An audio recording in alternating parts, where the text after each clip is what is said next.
he's still alive, but he lost his foot. Right. Well, I remember that. I just didn't know if you were talking about sending to his mother. So You sent his foot to his mother? That's pretty, that's pretty sick, man. That's pretty sick. Gosh, you Italians are a strange crew. Indeed. Well, maybe a horse's head to go with that.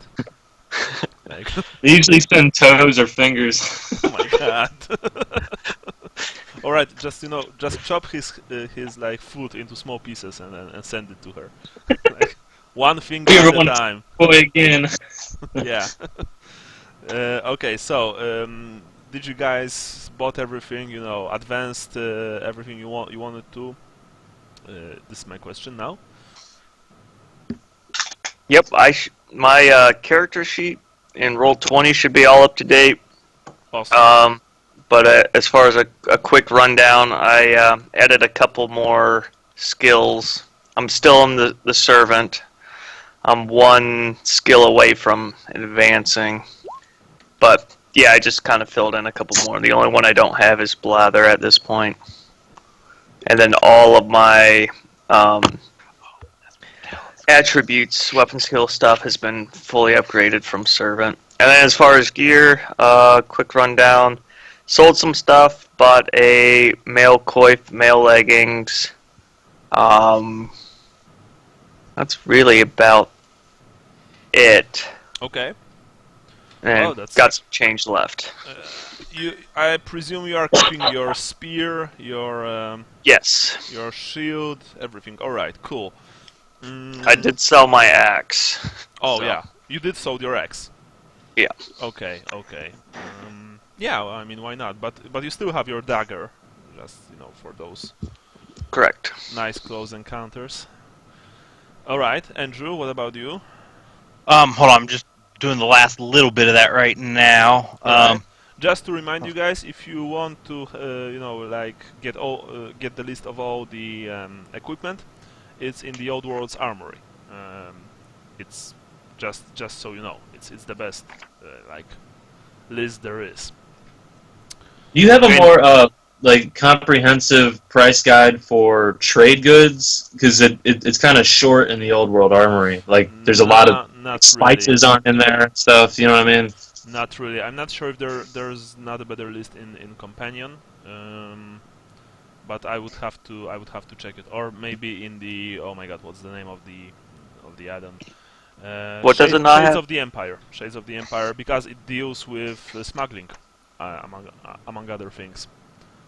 But it might have some more finer detailed stuff in there, price-wise, just buying goods. It's very hard to find actually.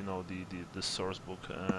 Almost impossible to get here in Poland because it was never translated. But yeah, I think that it has a lot of info about trade, commerce, and also smuggling operations and whatnot.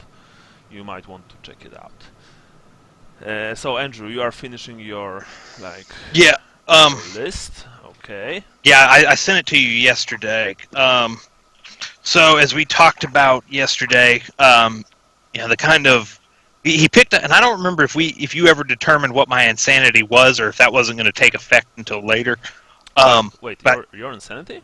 I picked up an insanity point. Oh, that's right. Just one insanity point. Yeah, that's not a. Yeah, never mind. You still have 5 to go. Yeah.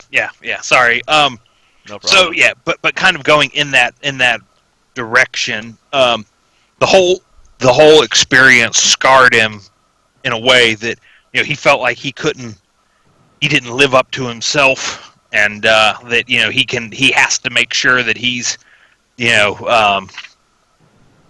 capable next time. So he's kind of going into full survivalist mode. All right. Okay. So you're like this crazy survivalist guy who lives in the mountains and collects shotguns and whatnot. Yeah, pretty much. And so sort of like real life. Yeah. Yeah. That's so they should have left. Yeah, and that's going to kind of go to the next his next career advance, which will be after I get enough XP for it. And so I which is going to be to go to a woodsman. Okay. But I picked up heal, navigation or navigator, whatever it's called, marksman, because he's been practicing his even though he doesn't have a bow, he's been practicing his aim because you got to be able to hunt for yourself if you're living on your own.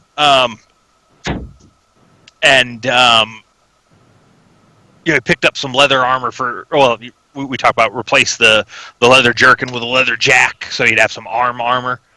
Still, he doesn't want to go anything heavier than that, just because that's going to restrict movement. Good idea.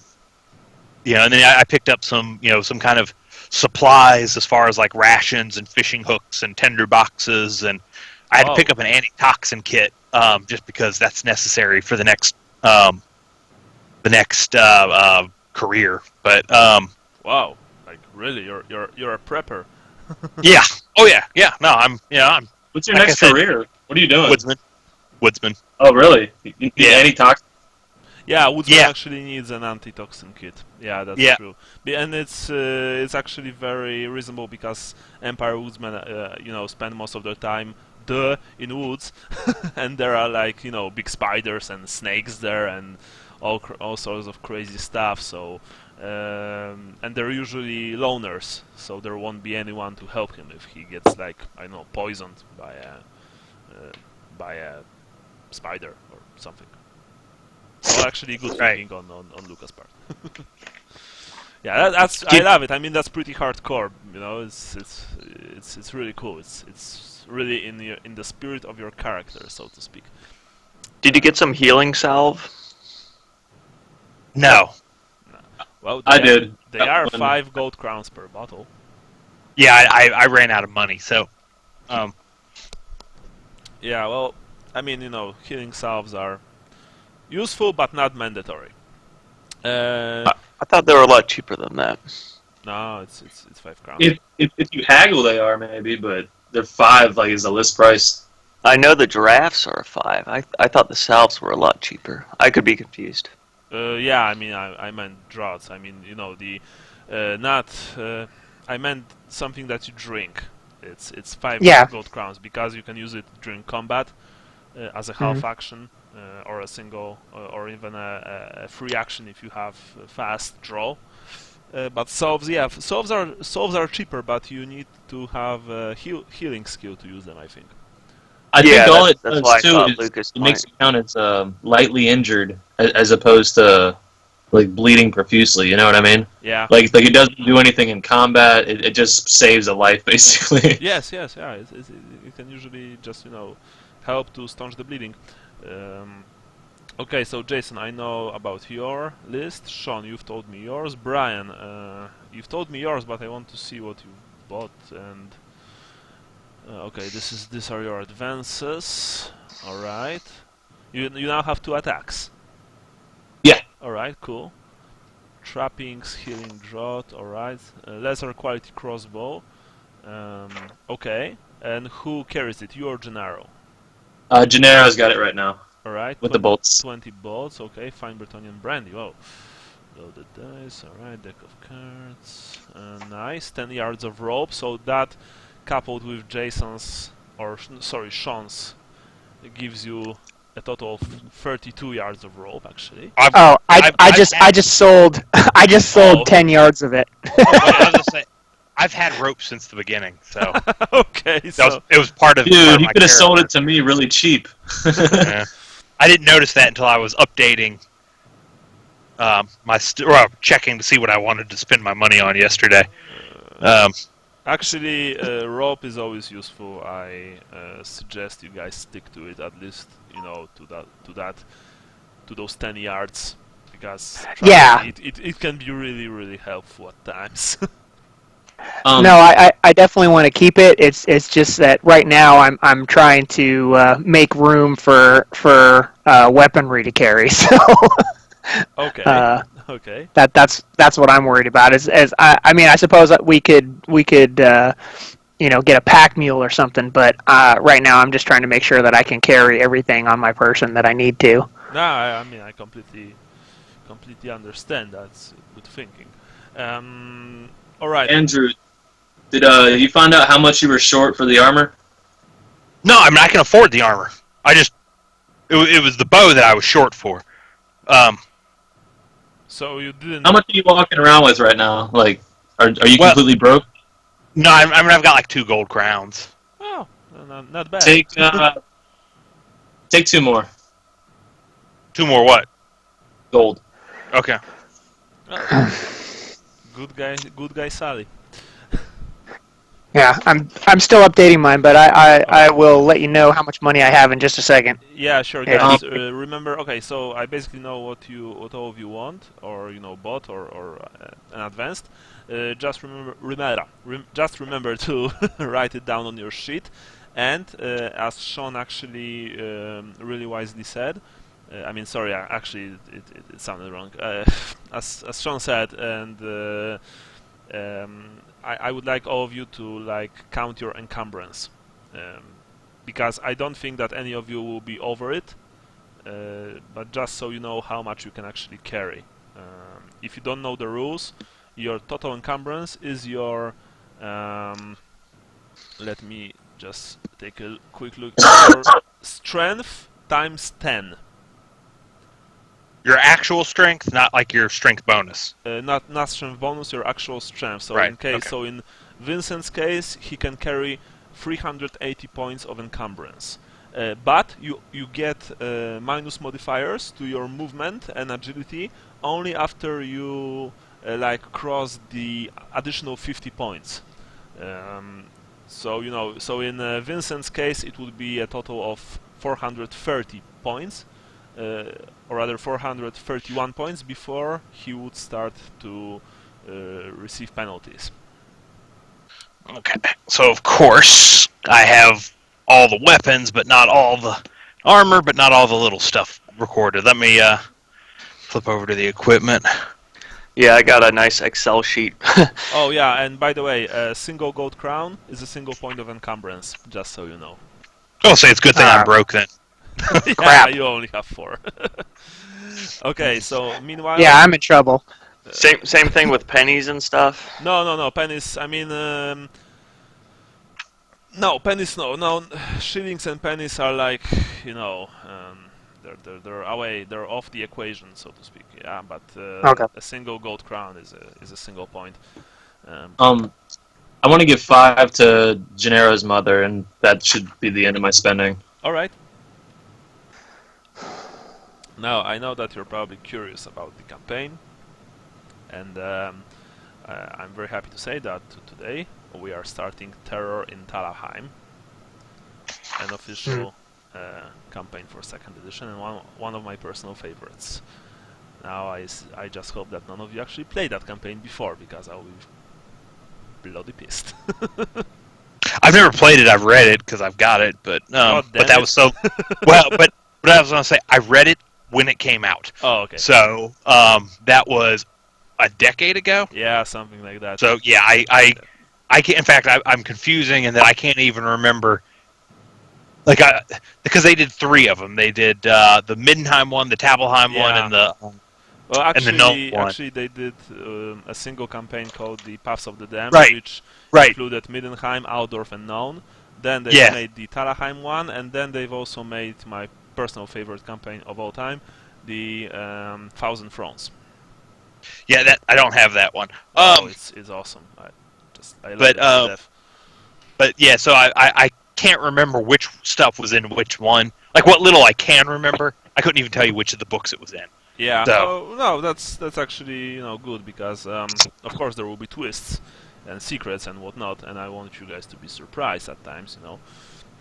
I am trying hard. But the best thing is probably today you will not even reach Talabheim. Hell, today you have to escape from Noun, because I will have a surprise for you. Okay, so just tell me when can we start. Also, who was making notes for the past 3 sessions? Well, I just did it last session, was my first time, so I assumed I was doing it again today. Before that, Jason, right? Yes. Correct. Yep. Jason, did I give you 30 points for those? You did. You Alright, gave those a little while ago. Good. You know what's bad? It's I'm like 1 session of notes away from getting the bonus, and I've not done it in a while. Although don't want to do it today because I need to double up on my hobby time. But All right. So after Sean finishes his three notes, you do, the last one, and then Brian will carry on. Okay. All right. The only rub I'm having right now is that I apparently have 8 encumbrance points left, and that means that I can buy. I can't even carry 5 arrows. So I'm gonna have. Are you talking about 5 encumbrance points after with the additional 50? After your base strength. Well, my base strength is so my base is 350, and if I did my calculations right, I'm carrying about 117 worth of stuff, All right. plus 225 of weapons and armor. All right. And then that's not even including and so that gets me to 342 without even taking into account how much money I'm carrying. Yeah, but remember what I've said before. You have like another 50 points after that before you receive penalties. So if you have 350, you in fact have 400. Oh, okay. All right. Yeah. Good. Of course, once you cross that threshold of additional 50 points, it's not good. Because even though you won't receive penalties, I will tell you from time to time that your character is like more tired and something like that. Of course, for roleplay purposes only, but just so you know that you carry a lot of stuff on you and it's not comfortable. Yeah. What was that meme we were looking at with like, oh, I have like all this stuff in my backpack. Yeah. Okay, so Yeah. I'm 18 over my base encumbrance. All right. So Okay. I'm still within the 50. Well, Yeah, and quite a bit of my encumbrance is disposables, food and rations and things like that. Yeah. All right. So that's good.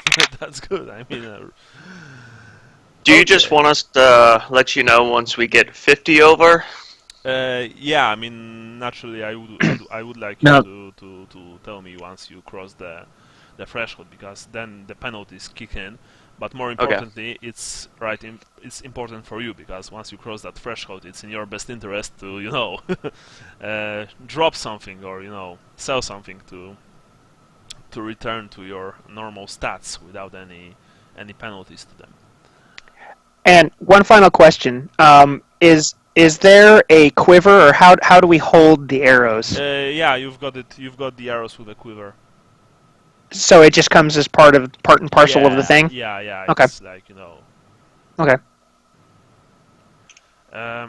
Okay. I've also created journal. Today's journal. So. Okay. Sean, you can write in it. Okay, if it's okay with you guys, do you mind if because I usually just do it on the fly on paper next to me, and then I type it in later. Is that all right with everybody? yeah. Yep. Okay. I don't 'Cause have any I'm not problems with it. Okay. Hey, real quick, is everybody here a member of the Zombies of Carkel group? Not me. Not you? Okay, I'll go add some of you guys later. Should I be? Yeah. If you want some really Is this cool, a real life cult? No. Yes, it is a real life cult. One of the local guys is having Kev Adams sculpt up some zombies of a village. So like they're zombie villagers. Ooh, cool. And they're very reasonably priced. And I'm doing the official paint jobs, and I'm working on the official paint jobs literally as we play. So Yeah, and they're awesome, by the way. Okay. yeah. So I'll join later because I'm already part of the Old Hammer in New World group and Old Hammer. Yeah, I'll add you to the group Thanks. Yeah. tonight or something. Because borders are no excuse when it comes to Warhammer, or in That's fact, miniature wargaming, in my opinion. Okay, so guys, if everyone knows everything, we shall start. Is it okay? I think. Yeah. Yes. Yep. A storm rages above noon. One of those late summer storms.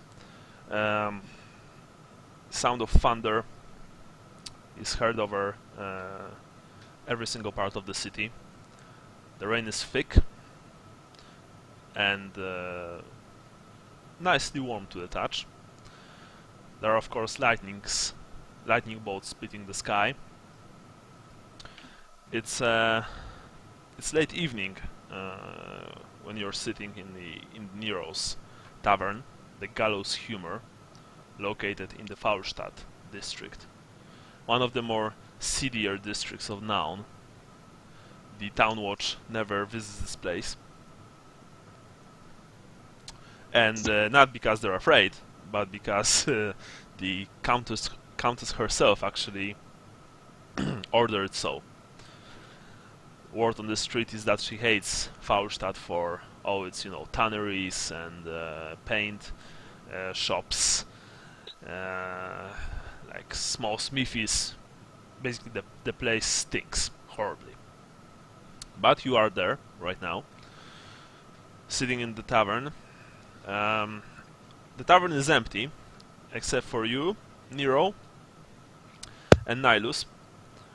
You're all sitting around a big table. You've just finished actually very tasty late supper, and are now drinking fine ale, which almost certainly has been smuggled, because tavern like Gallows Humor does not normally have such a fine alcohol in its in its cellars. Well, after the ordeal in the haunted house, which, let's be honest, left every single one of you shaken to some degree. Some of you are, even decided to do something about that experience in the future. After that, you've been, all of you have been badly wounded, some even mauled. Fortunately, you've been taken care of in the hospice of Shalaya, in the temple quarter, where you've been given the best care, the best possible care that money could afford. Gennaro, who has been very badly wounded, his right foot has been completely cut off by a suit of animated armor, received a true marvel of engineering. He received a prosthetic foot that actually moves to some degree. Although it still makes him walk sluggish and slow, he at least, doesn't need to use crutches. The foot itself, none of you is an engineer, but you can guess that the foot itself costs, well, a small fortune. Some king's ransom, so to say, or rather emperor's ransom, because you're in the empire.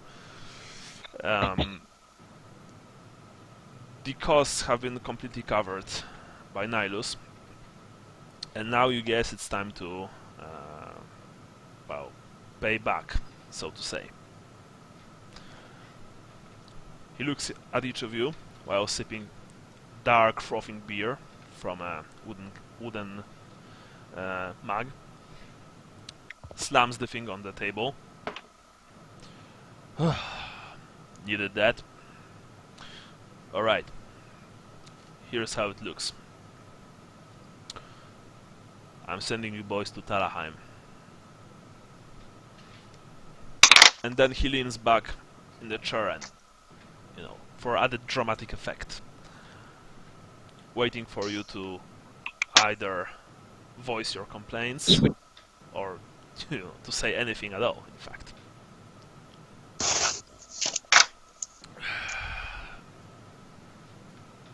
Well, did the cat steal your tongue? What is our mission, Master Nihilus? Call me master again and I'm going to throw you out of that window. Your mission is simple one. You will deliver a scroll to a friend of mine. And that's it. After that, consider your debt paid. I don't want you to kill anyone, to do some questionable questionable stuff. Just a simple scroll delivery. After that, we're even. The Empire once again thanks you for your sacrifice in that cursed house. Those tomes that you've recovered will actually help us deal with many cults that've been plaguing our great nation for some time now. So, yeah, if it would, if it were up to me, I would actually let you go right now. However, my superiors still think that the fine care we've afforded you actually, well, wasn't cheap at all. But in the light of recent events, I actually also think that it would be good for you to live now for a while. Isn't it, Vincent? I would say so. Just out of curiosity, are you expecting us to run into any kind of trouble as we're all going? Well, you're all going because you've all made some pretty powerful enemies here in this town. It would be good for you to disappear for a couple of months. And yeah. And I think that in a larger group you'll be safer. Agreed. Yeah, I agree. Also, my question, Jason, is: did you tell the rest of the guys about the College of Engineering job? No. All Nope.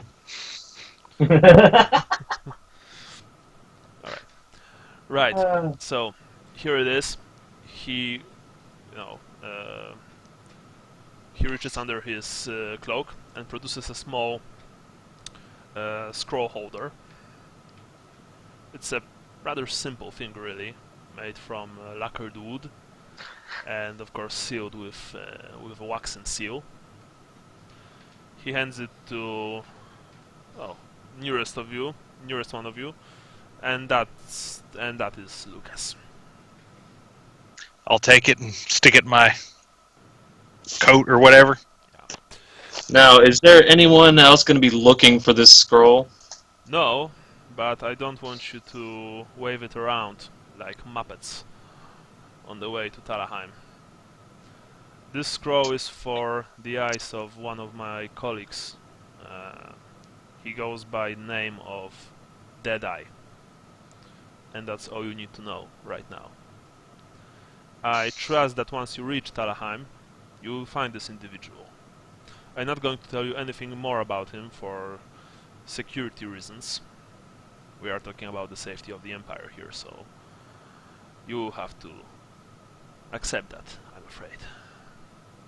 Once you give the scroll to Deadeye, your debt is settled.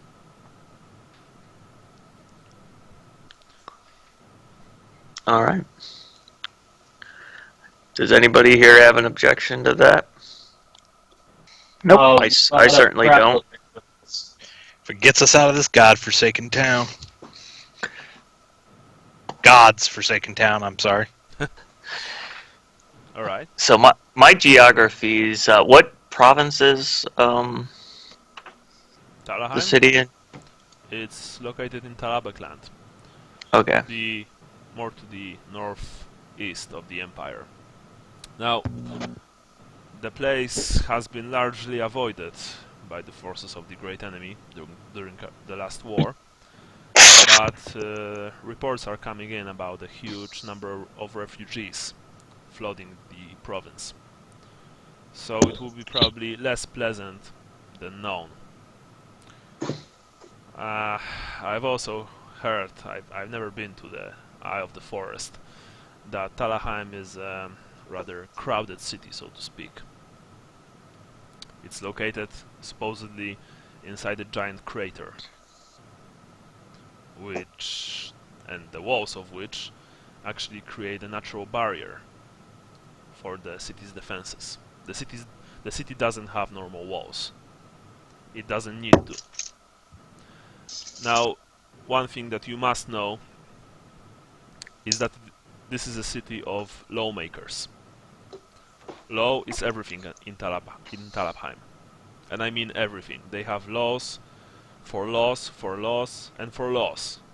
They have laws that contradict each other. They have laws for halflings, for elves, for dwarves, for humans with red hair, for humans with freckles and red hair, for horses, for small horses, for big horses. They have laws for everything. And they are very, very strict about them.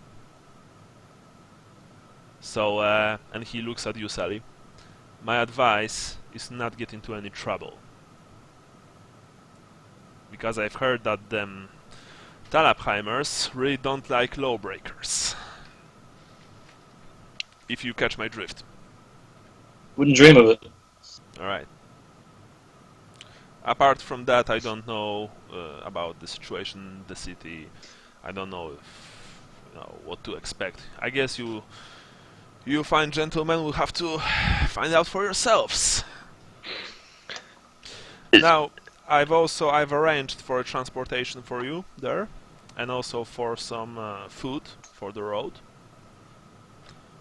And there will be a coach waiting for you outside the city, outside the Griffin Gate. Inside you will find your provisions and something extra for those, unforeseen situations.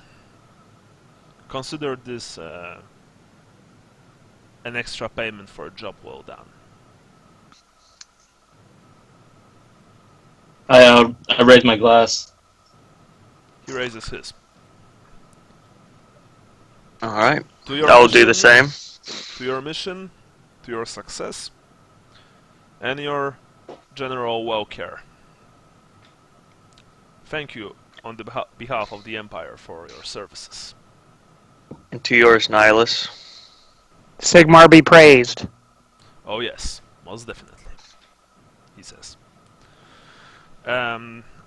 Nero, meanwhile, is busy cleaning the rest of the tables when suddenly door to the tavern bursts open and a man runs inside.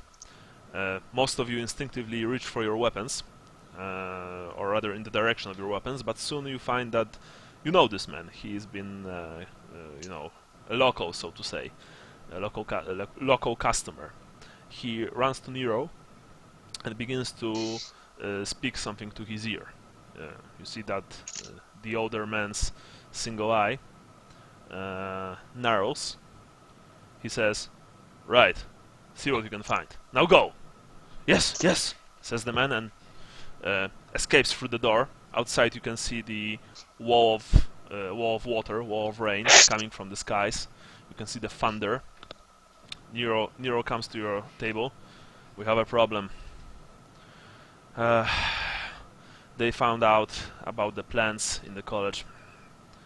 The whole city is on high alert." What plans in the college? Oh. Yeah, Nihilus actually also looks at Nero. "What plans in the college?" "Vincent?"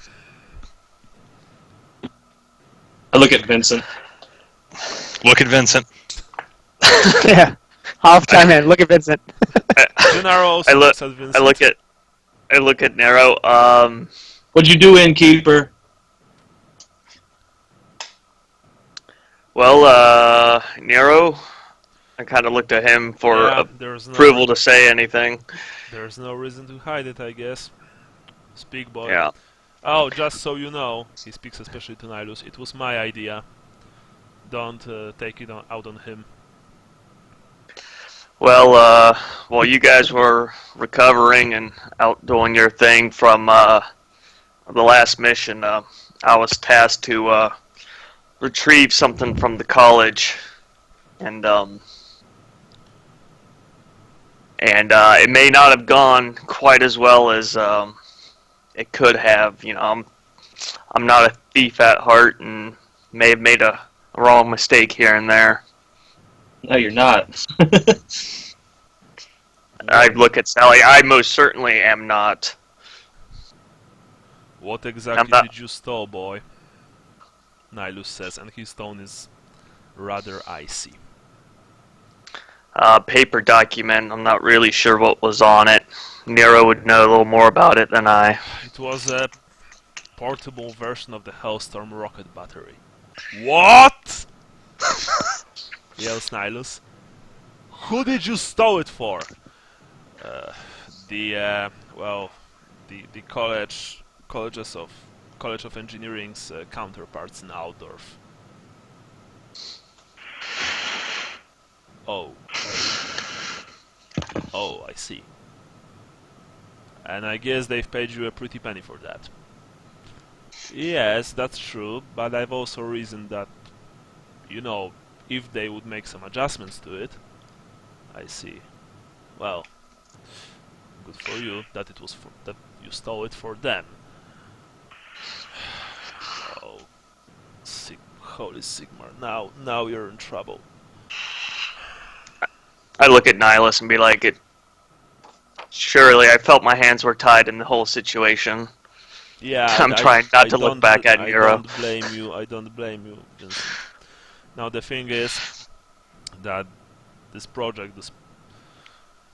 particular project was closely watched by my chief engineer Jubal Falk from the Imperial Gunnery School.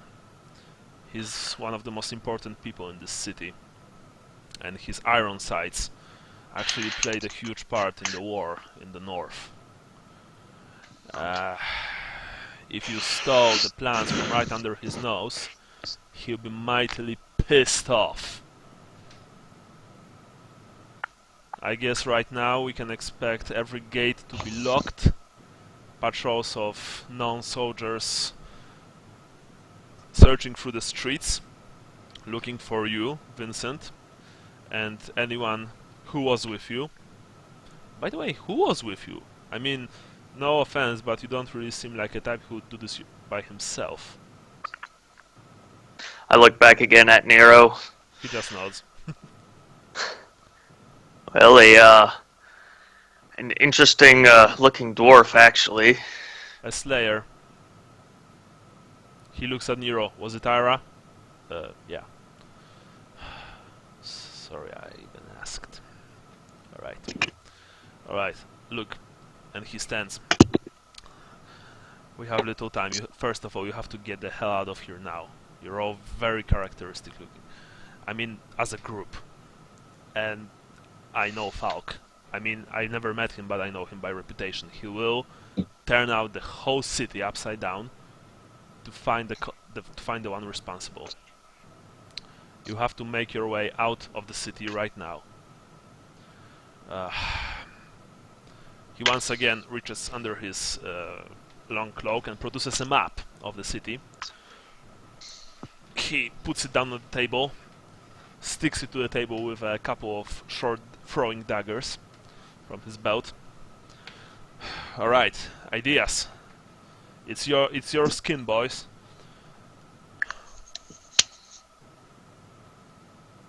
So I kind of look at the others. I'll tell you about it later. But we're supposed to meet a coach outside of the Griffin Gate. Yeah. Now, don't think that any of the gates will not be heavily guarded right now.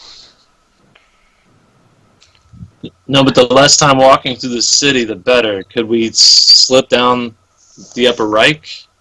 They will have the ducks covered, I think. I don't know. It's hard to tell.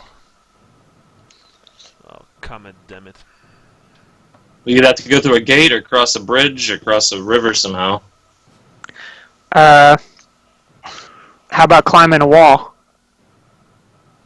Now, Sean, we all know walls stop everybody from getting out. I'm sorry. I had to make a political comment there. Sorry. No, that's getting in, not getting out.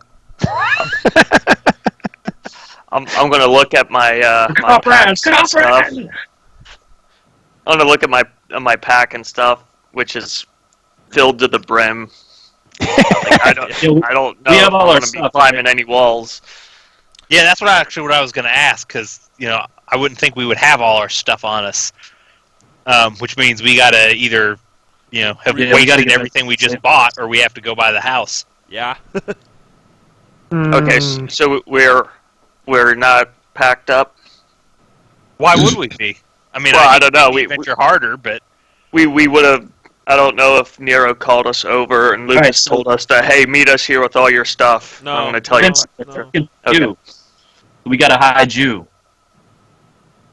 and probably you, Sally, because you're pretty distinctive as well. Yeah, but I had nothing to do with this whole College of Engineering thing. Yeah, but you're a known associate of him, and if they recognize him, they're going to recognize you. I don't know. If Falk catches any of you together, you will all hang. Trust me. That's Yeah, my and- point. I know. That's my And point. He will Yeah, want. He will want to make an example. Simple Yeah. as that. So if we run into him, we have to fight. No, you will not fight. First of all, these are Imperial soldiers we are talking about. I don't want anything bad happening to them. Second of all, I don't want you to die needlessly, because during times of crisis, usual known patrol consists of about 10 highly trained Imperial soldiers, 5 of which are armed with handguns.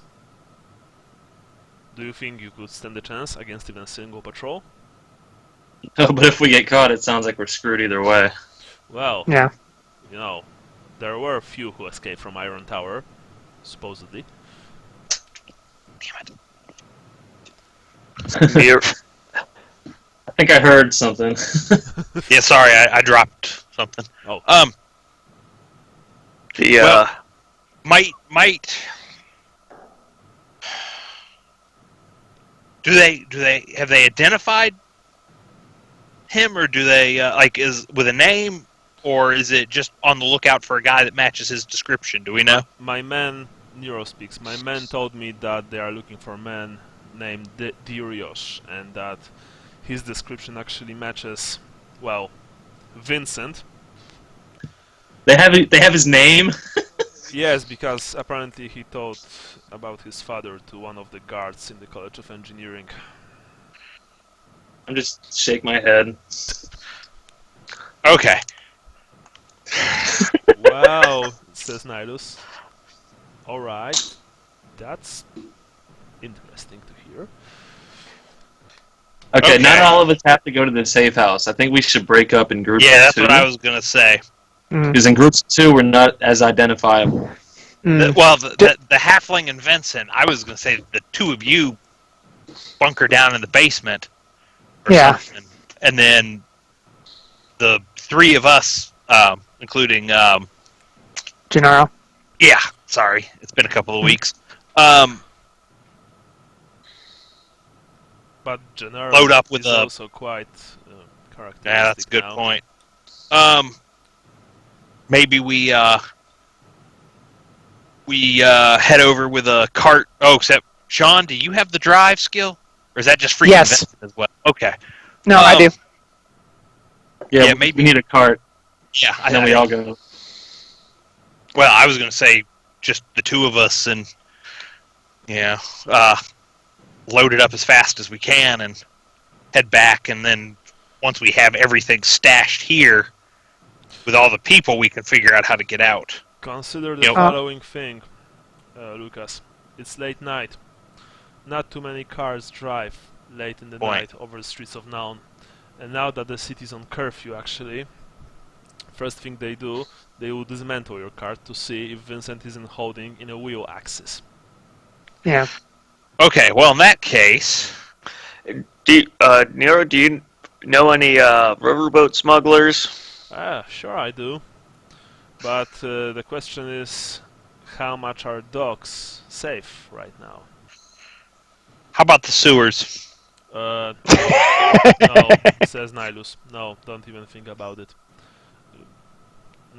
You just don't go to non-sewers, especially at night, if you want to leave them alive. Well, if you had a bet on There are a worse bridge, things there than smugglers, trust me.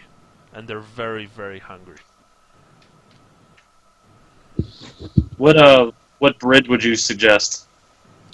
Well, The Great Bridge is probably heavily defended right now, so you might want to try crossing to the Iron Tower and then to other island. Alternatively, he looks at the map and points at his finger. You could try to reach their Haubinzow district, and then maybe, I say maybe, try and catch a small boat there, or just steal one and swim to the other side. The thing is that at this point of River Aver, it's pretty dangerous to cross with small boats. That's why there are no, well, official docks there. But it might be your best chance to reach Outstadt and eventually your house. I think that's our best bet. Yep. We should all go, but we should go in groups. Another question: is there any way to change Vincent's appearance? Do we have a disguise kit, or cut his hair? Or, yeah, so I was like, how long is his hair, and does he have any facial hair? Because it's all coming off if he does. Let's shave his beard real quick. Well, you have his his portrait. Yeah, let's shave that beard at least. You know, guys, I'm right here. You're getting a makeover. But yeah, I can trim the beard as close as I can get it. What color is his hair? Good idea. I mean, good question. What color is your hair? Let me look that up. It's I don't know because It's not on the character sheet. oh. I think you're like brown-haired, something like that. Probably. I'm from Wissenland, so I don't know what features they traditionally carry. I mean, Yeah. Usually, they're brown-haired. Yeah, that's my hair, light brown. Yeah, pale skin, something like that. In that case, would any of us have the knowledge about bleaching his hair? I have an idea. Sandy, you I know hear a guy- from the outside, but like few streets from the away from you, even above the storm raging, above the city. Open up in the name of the Countess! We are looking for escaped convict. Open up, or we'll break the door down. Oh, snap! Says Nero. Time to Vincent, run out the back door. Yep. I'll explain later. I want to punch Vincent in the face. Okay. I'm good with that. I want to give him a shiner or a busted lip or like something. You know what I mean? I'm gonna leap across the table and punch him in the face as hard as I can. Right, Vincent, are you dodging this? Well, if I don't know what he's doing, I would probably unintentionally dodge it. Yeah. So first of all, Sally, roll for your. I said I'll explain later. Roll for initiative. Roll for initiative. And then roll for your weapon skill. I would think he would get some kind of element of surprise, though. That would. Yeah, actually, that's a good thinking. That's why we'll see who has a higher initiative. Oh, he's going to have a higher initiative. Either way.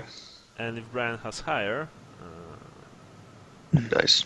versus Yeah, you roll a d10. yeah, remember to Yeah, you're higher.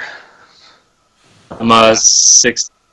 yeah. So suddenly Sally leaned over the table and take a wild swing at Vincent with his right fist. Right, roll for roll for hit. Really, try to hit him. You have, of course, yeah. You've made it. You've smacked him right in the face. Roll for damage.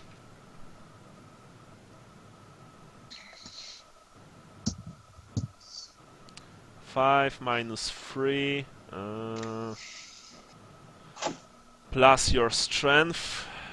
I have a strength 3 now. Okay. So it's 5. Yeah. How much toughness do you have? 5. All right. So you've been smacked right. Slap.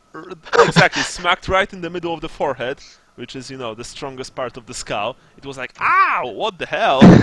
Sally, what the hell are you doing? We got to get out of here. I want to kind of ignore what he did and Yeah, I'm as all this is going on, I'm largely ignoring it, throwing back the last of my beer and putting my coat on. All right. yeah. Yeah, gathering my Yeah. stuff and heading for the back door. You see that Gennaro is also, getting up, but his, leg. Yeah, you see that it's going to be a bit of a problem. Nero, back door? Question? Yeah, right over there, behind the counter. You might want to leave as soon as possible. I think they're very close. Man, it's been years since Town Watch has visited the Faustad district.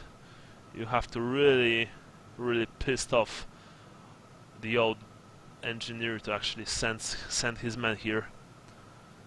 Alright, I want to head towards the back door and kind of see that others are following me. Make sure not to get ahead. Worst case, just fall on your face before they catch you. Yeah, I suggest you, once we get out in the alley, you start shaving with your knife. Yeah. Yeah, I'm going to grab my dagger out. Okay. Oh my god, alright. Don't look. Yeah, you really want to shave in the dark, in the middle of a storm. While he's running. Well, I'm not trying to shave it. I'm just, my beard Shorten it. Yeah, shorten it a bit. Alright, sure. I mean, yeah, there will be some rolling to do, but I don't think there will be much of a problem. Unless you roll a double, of course. Yeah, like I'm not running down the street while I'm doing that, so... Yeah. Well, no, because we don't want to run, because that's Suspicious. suspicious. Of course. You We exit got the tavern through the back door, and you can't even run really because Gennaro is actually walking very slowly. I'm walking with Gennaro. He's limping, even though he has this brand new prosthetic foot. He obviously isn't quite used to it just yet. So he's walking with a distinct limp, cursing all the way under his nose, being obviously frustrated with his lack of mobility and agility. So yeah, Gotcha, buddy. Come on. Lucas or Leopold, put your arm around Gennaro, pretend he's drunk. If he can't move with us. I'll do that, and then make sure that I look as ugly as possible too when I'm doing it. Yeah, and then Leopold, you and me will stick together and kind of just be ahead of them as a separate group. Yeah, okay. Then maybe Sally, why don't you fall back a bit, keep an eye out behind us. I don't know. I don't think that's a good idea. I'll stick with the group in the back. If you guys run into some kind of resistance, we can make a distraction and try and give you enough time to get away, and then we'll just meet back at the safe house. Okay. Yeah, I'm not sure if they know about you guys at all. It sounds like it's just on me. Yeah, but we're known associates, so it wouldn't take long. Don't go in the safe house though. If you get there before everybody else. Okay. Because again, if they know who you are, they know where you live. Well, it's a Nero's safe house, so... Still, I mean, I should say, where you live is obtainable. Okay. So anyway, but we probably need to be walking. yeah. Well, I mean, you are walking as you Okay. speak, and to your worry, actually, you can hear many shouts from all around you, from the streets all around you. Shouts of men barging into houses, questioning people on the street, and you very quickly realize that these are probably the hunt parties, search and hunt parties, so to say. So you walk through the streets of Naun. It's the rain is completely soaking you. And once again, rain combined with the ever-present ash in the air of Naun is making a complete mess out of your hair, out of your clothes. Good. That's good though. Yeah, Yeah. there's very little visibility because Fauststadt is a rather poor district, so there are very few lamps here. The glow coming from inside the windows is almost non-existent right now. Okay, so who's leading the group? It was Vincent and it was Lucas. No, sorry. No, Leopold. no. Leopold. All right. Quick question. Yeah. Quick question. I don't know if it helps at all or anything like that, but I have the Alley Cat talent. Yeah, exactly. I do too. I wanted you to use it. I wanted the person Okay. who has the highest agility and perception to actually make a roll. I mean, of course, Okay. person who is leading the group. So Lucas and Sally and Gennaro are like of the list right now. Okay. All right. So you sneak your way through the streets of Fauststadt. When Sandy, Vincent, Leopold, Huh? you hear something nearby. Roll. Uh-oh. What am I rolling? For Alicat, so it's Okay. So agility plus 10. yeah. Or, okay. My agility is 48. Great. Woohoo! You traverse a corner to one of the actually bigger streets in the district, when suddenly you see a glint of steel as lightning crosses the sky, and the glow is reflected in a polished breastplate of a soldier, right on the other side of the street. Okay. What are you doing? You have to act fast. We're ducking back and into the darkness and trying to go around. All right. As you Stop. duck back, you see that the soldier is not alone. There are actually 5 more, and they are walking through the streets. 3 of them are armed with long halberds, while 2 walking at the back carry long handguns. They are wearing black uniforms of Noun, and on top of them, they actually all of them have like half-plate armor, probably incredibly expensive. The sergeant leading them has his sword out, and in the other hand has a sturdy-looking pistol. And they all also wear long cloaks to protect them from the elements. And there are 5 of them? Yeah, you've almost walked right in front of their patrol. They look around suspiciously. Also 2 of them with halberds carry storm lanterns. You know, lanterns that are able to be used even in a heavy rain like that. Yeah. The sergeant says, "Look sharp, man. We need to find that accursed thief who broke into the college. I swear to Sigmar, I will bring I will bring his head to Engineer Falk." "Yes, sir," say the other men. They are all obviously very agitated and on their edge. Okay. You fall back into a small alley. The rest of you, by the way, heard that. Heard this man walking through the streets and, patrolling. So you are in a small alley, close to Industrial Platz on the map.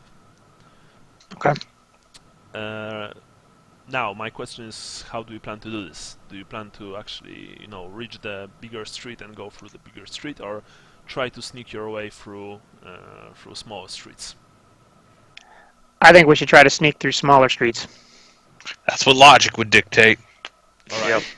Just be advised, small streets are cluttered with debris, junk, garbage, sometimes sleeping people, animals. You have to be very careful not to make noise. Bigger street is, of course, you will be more exposed, but it's easier to traverse. So it's your Yeah, I choice. think if we had had a minute or a little more time to prep, I think the bigger streets would actually be the better option because it doesn't look suspicious. But I don't think we had time to prep, and I think yeah. you, me, and Gennaro should take the bigger street, and Leopold and Vincent should take the alleyways. Well, the only issue with that is, and this I was thinking about this as we've been walking, is that worst comes to worst, Gennaro and I can drop down and act like beggars because I'm all pockmarked and his foot's all messed up. They're not gonna look under his pants, to see a very expensive foot. It's a lot harder for us to disguise ourselves that way. Should we be on a main street? But but we would get there faster. So, and of those of us, although you are a known associate and are easily recognizable in one sense, we're still not, the people they're looking for, so to speak. So, Yeah. All halflings I think look on a bigger alike, right? street we could blend in more because there's going to be more people, and if we just stick to crowds, Well, yeah. I don't think even if there's the guards harassing everyone, there's still should be a big crowd out in the street, There are no This time crowds of night? here. Yeah, It's late at night. The streets are Yeah. almost empty. Oh, Yeah, it's the middle of the night in a storm, so we're pretty much the only people out besides the guards looking for us. Yeah. And if that's the case, then we should all take the alleyways and stay That- somewhat close. That You or guys Sally, don't if have a you want to come with us and let Gennaro and Lucas take the main road just so they can keep up. That might be an option. I don't know if you feel good enough leaving Gennaro, but What do you think, Gene? I don't know, boss. Honest to Ronald, I don't feel really well. Maybe you should just leave me behind. I will only slow you down. I'm gonna stick with you. I don't want to be a burden. If you catch my drift. No, you're coming with us because we need you. Whatever you say. Well. All right. All right, back streets it is. Let's go. All right. all right, lead the way, Leopold. So you, that's actually what I was thinking. I almost did that. You beat me to it. back streets back. All right. All right. So you. Oh my God. So you make. And then an on guard was like, "What was that?" Backstreet Boys. Well, you are essentially all Backstreet Boys right now, so because you are boys and you walk through back streets. All right, sorry, this was a terrible joke. You make your way through the small alleys and back streets of Fauststadt. You are approaching the big road that actually goes right towards the Great Bridge and then into the Handelbezirk district.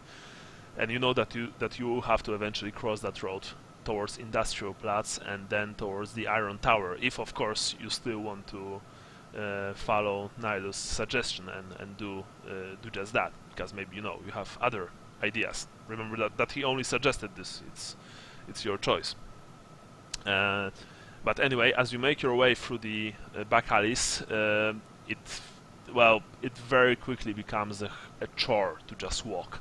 The back alleys are not cobbled, and the heavy rain actually created, those entire lakes of mud, garbage, feces, some just junk, old crushed pots made from clay, like old kitchen utensils. You could swear that you saw body laying face down in the dirt, but you Hey, there's a good camo idea.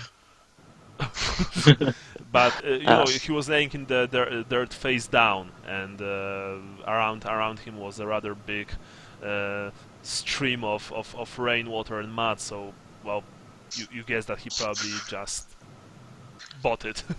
Yeah. Hey, when you're walking through a puddle, make sure you don't step in a gutter or, worst case, a manhole. Yeah. So I've seen that done before. Right now, everyone make 2 tests.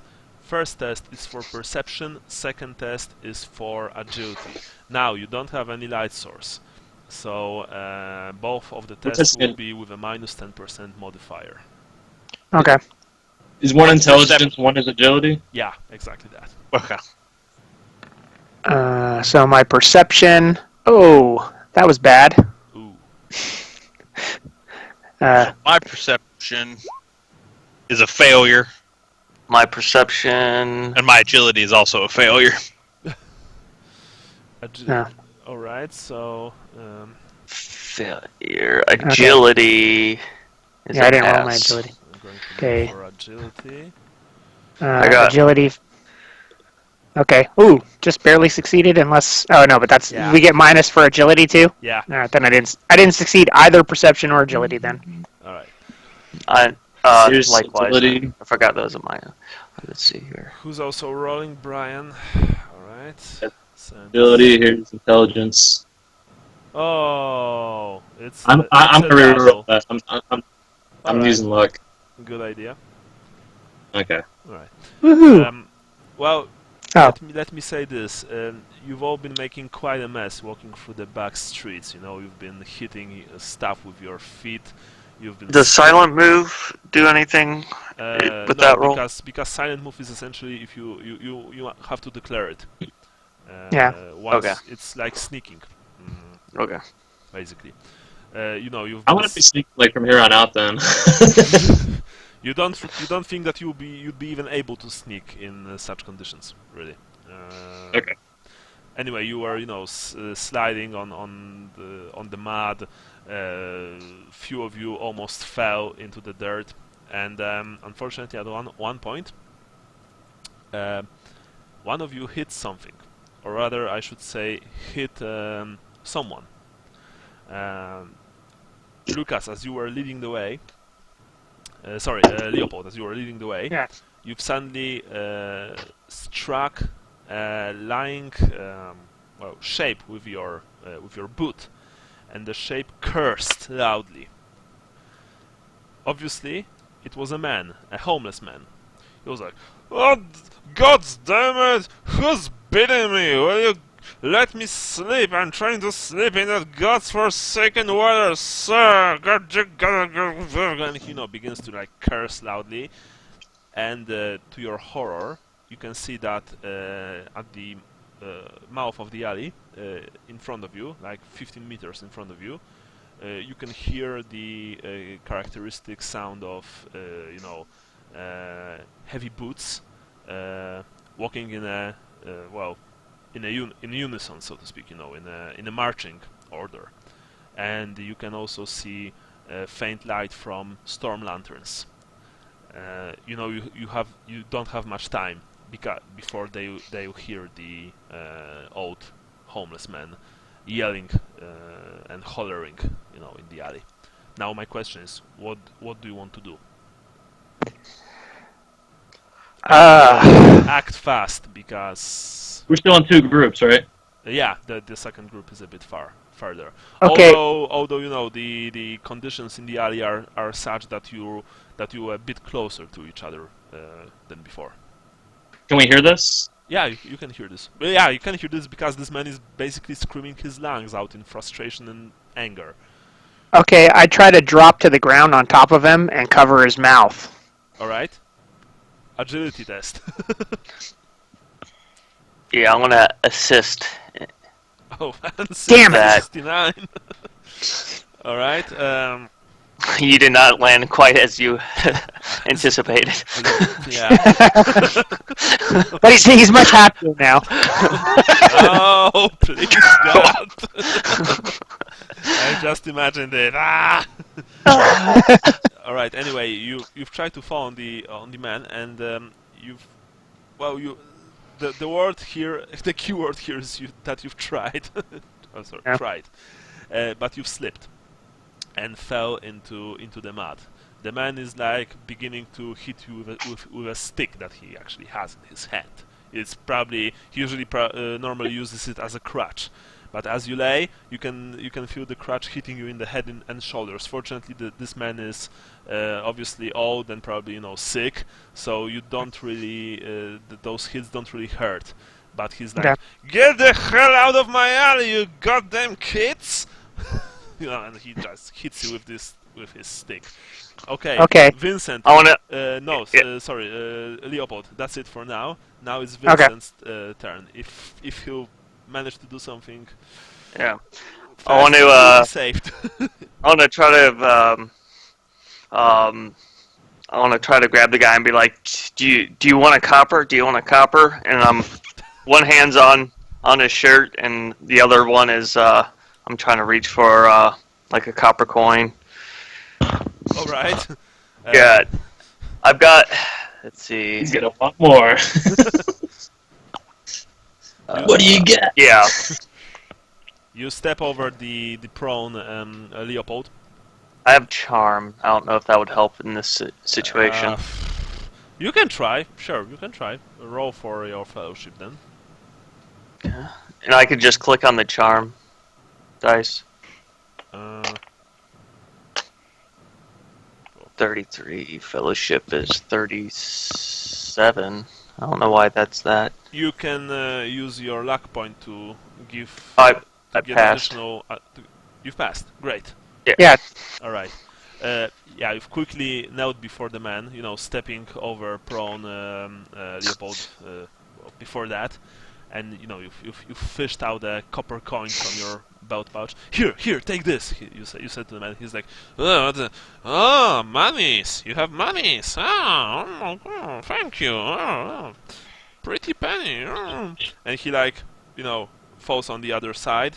Covers himself with his apparently couple of blankets that he has over himself, and he's like, oh, money, money,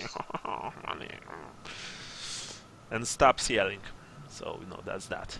You also quickly look towards the alley exit, and you see 10 shapes this time, walking in a perfect step, like crossing your view. One of them even flashed a lantern inside the alley, and you all instinctively ducked, but the light did not reach you. He scanned the alley for a second and then moved on. In a few seconds you can hear them a bit further away. Leopold meanwhile got himself up. He's all covered in dirt and mud and probably worse things, but yeah. Nothing new. Actually, that I think is useful and beneficial to be, because if you smell like shit, they're gonna, they don't want to be here. Other than the captain or whatever, those men don't want to be here. They want to be at home. Yeah. So, Only their sergeants want to be here. well, yeah. Even they don't. They only want the glory of being there. They don't want to actually be there themselves. Yeah. So, All right. why don't I take Gennaro through some of the more main streets to be a little faster, and since he's the slowest, and then although I guess we still have to cross the river, don't we? We were going to take that route. Yeah, I think we need to switch to the main streets because obviously we're doing crap in the back alleys. It's not working out for us very well. The homeless man is like, can you keep it down? I'm trying to sleep here. Damn kids, get out of my alley. But he's saying this very quietly now. And in a few seconds he begins to doze off.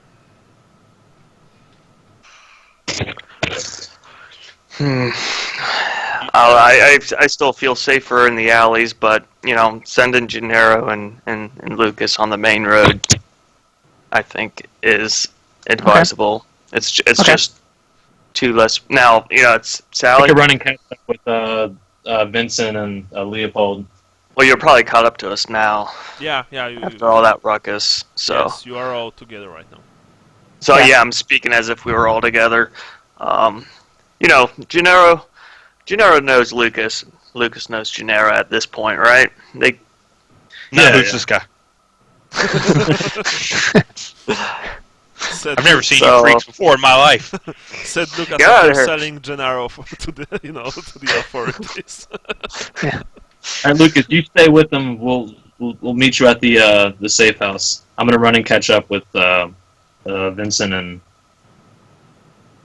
Okay, so the three of us are gonna stick to the alleys. Yeah. Yeah. Okay. All right. Oh, if we can't get into the safe house for whatever reason, get what's in the floorboards. Okay.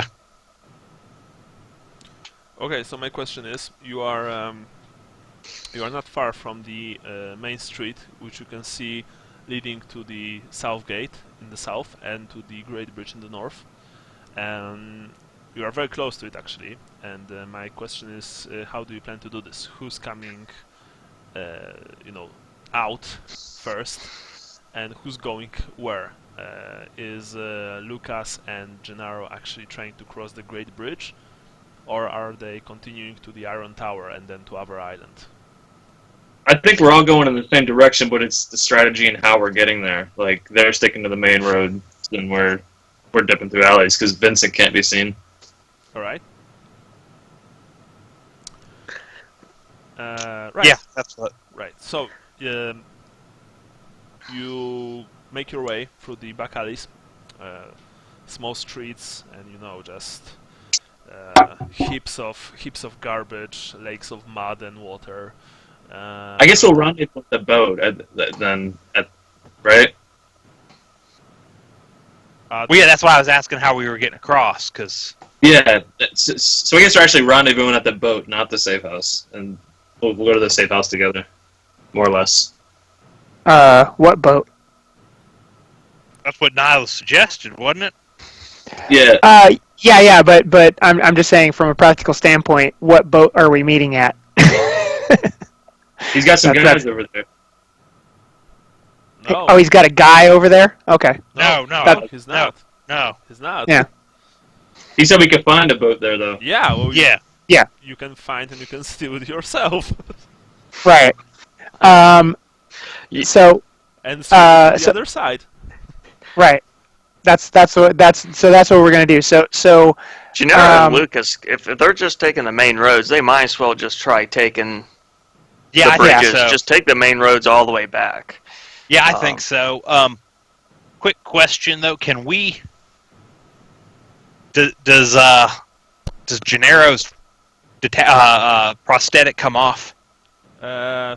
Easily. Yeah, because it's the best quality one, so you can actually unscrew it. It Okay, can- yeah, Yeah. I want it off. We don't want it on if we're going through the main bridge. All right. I don't know where. If they're smuggling, it might be best to throw it in one of their sacks. If they've got sacks with them. yeah. Just because, again, if they Lucas, search. I'm right here. Yeah, I know. And I would like to keep my new food. Yeah, I'm sure you would, but you'd also like to keep your neck.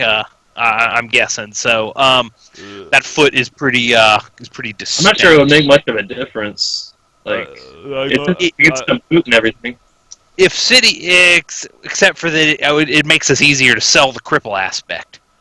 I'm not a Oh. cripple, Ronald. Easy, Bennett. easy.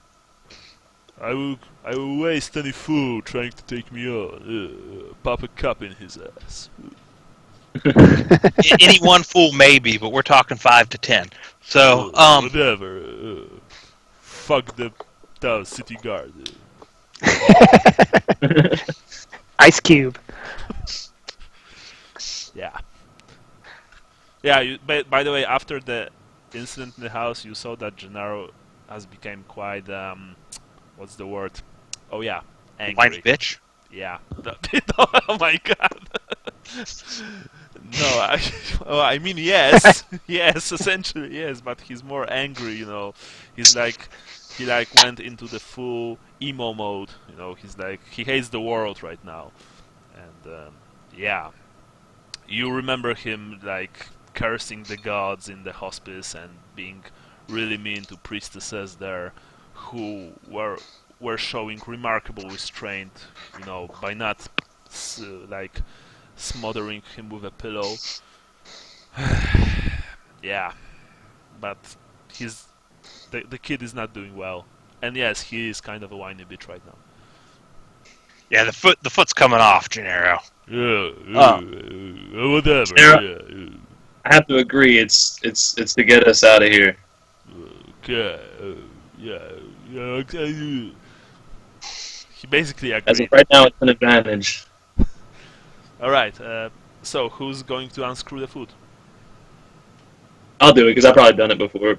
Well, you saw how to do it. It's very easy. It's like basically just it operates on a principle of a screw, so it's not hard.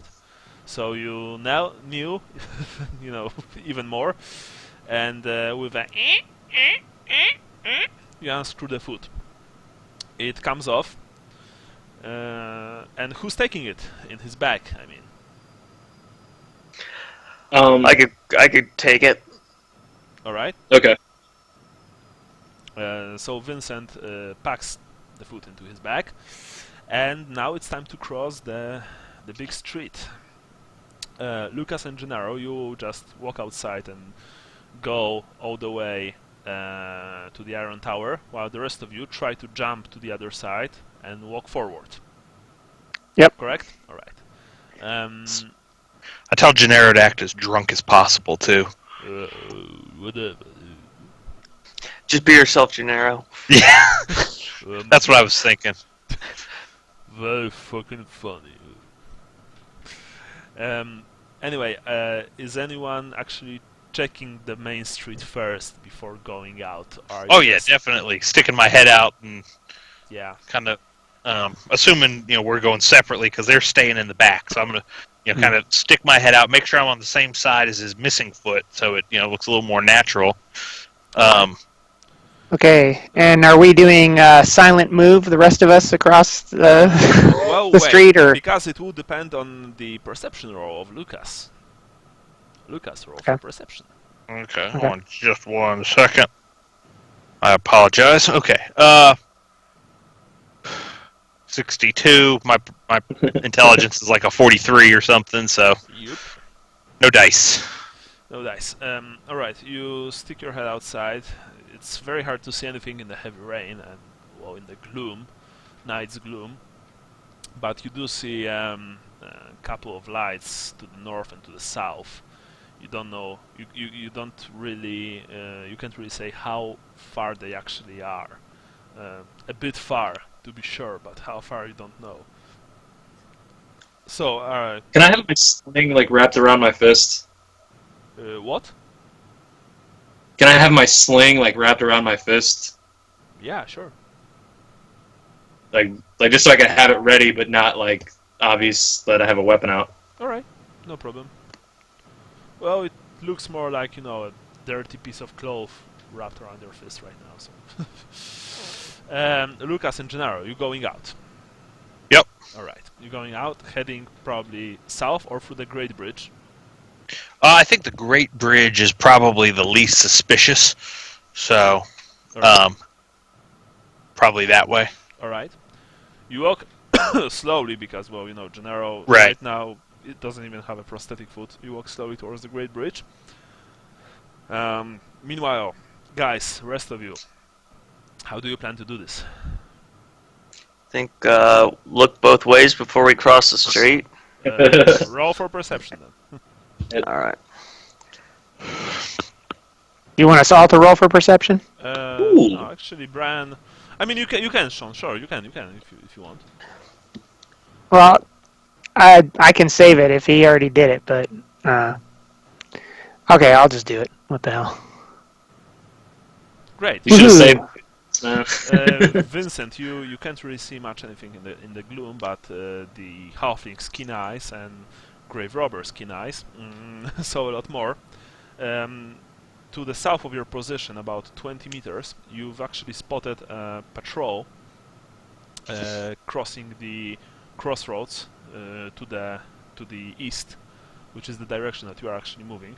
You can't really tell how many men it consists of, but you saw at least 3 lanterns in the wall of rain. You've also heard, sergeants' shouts of "Be on alert, men! The thief must be found. Master Engineer Falk demands that it be so." Yes, sir. Yes, sir. Yes, sir. Something like that. Yeah, but they are going through the main road. However, you know that, especially you, Sally, and you, Leopold, that humans, peripheral vision can be a tricky thing, and even though they are a few meters from you, you would probably need to be sneaky to cross to the other side. Hmm. Because a good thief just makes him. I mean, all it takes is one mistake to ruin a great career, if you know what I mean. Yeah. Can we wait until they pass? Would that be one mistake, like telling the people you're robbing about your father? Yeah. You are actually approaching the Great Bridge with Gennaro. I know. I'm. Weren't we going across the Nero said to take the Iron Tower route, right? Yeah. Yeah, he just decided to go across the bridge because it seemed the least suspicious. Okay, but we're actually taking the Iron Yes. Tower route. Yeah. Yeah. Mm. Okay. But we got to get across the street first. So you have to I go can do past the industrial Platz. right. I would say wait for them to get a little bit farther, past the intersection, and then try to silent move Alley Cat across the street into the alleyway on the other side. All right. So you've did just that. You've let them pass completely, and then you make a dash to the other side. Okay. Each of you.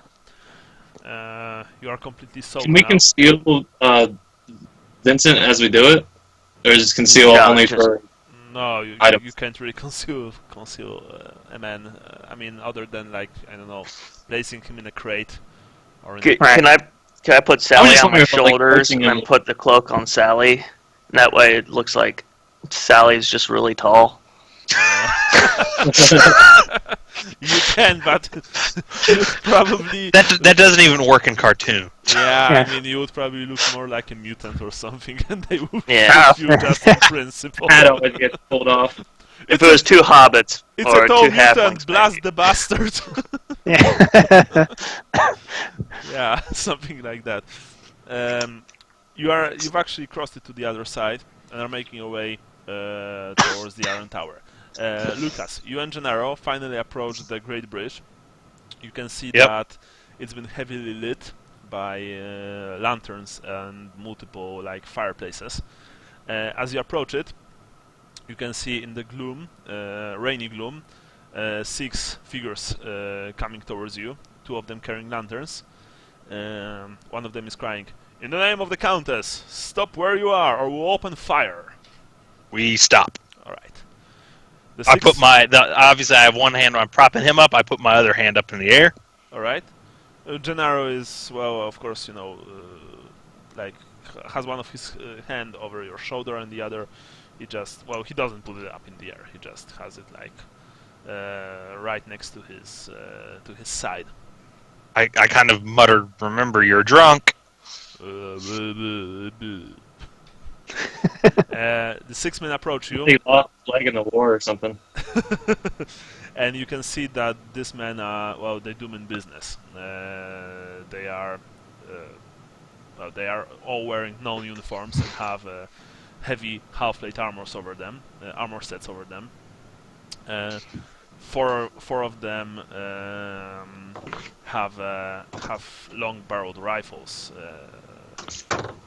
aimed at you, while 2 are carrying lanterns. One of them is also holding a halberd, and the other one, the one that shouted for you to stop, is holding a sword of unusual design. Basically, this is a sword crossed with a pistol, and he has aimed the sword at you. "In the name of the Countess, identify yourselves. Who are you, men, and what are you doing this late at night?" Oh, sorry.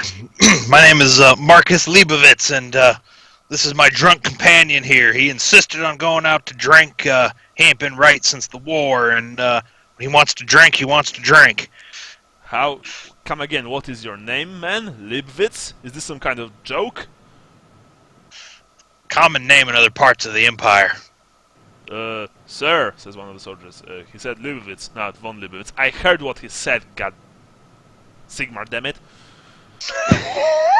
Yeah, we wish that wasn't the first German last name that popped into my head. Alright, man. Search them. See, check their faces. Yes, sir. Yes, sir.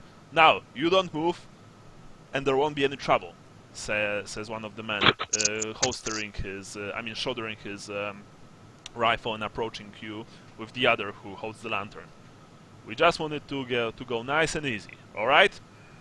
Sounds good to me. Sounds good, says Gennaro, pretending to be drunk and, well, making a decent job out of it. First of all, they of course shine light on your faces, and check you all from top to bottom. What's with him? Asks the sergeant as he looks at Gennaro's foot. Lost his foot in the war. Oh really? Where were you? Where did you fight, boy? We're in free company. Oh really? Free company? Yeah. And yeah. Did you fight under the banner of Nuln or some other city? We fought under Talabheim. Talabheim. Oh, I see. Well. Yeah. Sorry, mispronounced it. Well, you're drunk, so he's like. Yeah. Really? I've heard that you Talabheimers did pretty well in the fight against those cursed Northlings. Did you perchance knew a man called Christoph von Drack? Don't think so, but we kept to ourselves, and we were there for the fighting and the gold more than anything, being, Gold. young kids. Oh. Young kids, our priorities weren't right. Right. I don't really know what you're saying, but anyway, I can see that you are not the man we are looking for. You may cross the bridge. Just my advice for you is to find somewhere to get in, because, well, we are looking for two dangerous criminals. Maybe you saw them. There's a reward, hefty reward, in fact. Rewards are good, but on a shitty night like tonight, we ain't seen anybody. 50 gold crowns for each of them. What do they look like? One of them is a dwarf from the so-called Slayer cult. Half naked, heavily tattooed, has a big orange crest, is extremely dangerous and mentally unstable. And the other man is named Darius, and he's like this Weasley bastard who breaks into colleges and steals stuff. Yeah. And sounds like a right bastard. The famous thief. Who said that? I drifted back into the shadows. I'm hearing things. No, of course no. He didn't say that. Now, that Darius character stole something important from the College of Engineering, and Master Engineer Jubal Falk himself wants his head. He'll pay handsomely for any information, or for, the heads of those two culprits. I like money, so if I see them, I will certainly alert the authorities. You do that. Well then, in that case, you can go on. Have a, nice night. And thank you. And stay out of trouble. Will do. You too, sirs. Right. Off you go. And you're crossing the bridge. You see that on the bridge there's at least 100 more soldiers and city guard of Nuln, huddled around small fires and under, hiding under small tents, half tents. Some of them are discussing plans. There are patrols being sent. It looks like the Great Bridge has become a sort of this hub for the forces of Nuln, searching for Vincent and his mysterious dwarf accomplice. as you're walking past them, they look at you for a brief minute, but then continue doing their things. Obviously, you're just two drunks, and they don't want to waste their time on you. Still, it felt like eternity before you finally crossed the bridge and made your way towards the Reichsplatz and the great Elm Deutz placed there.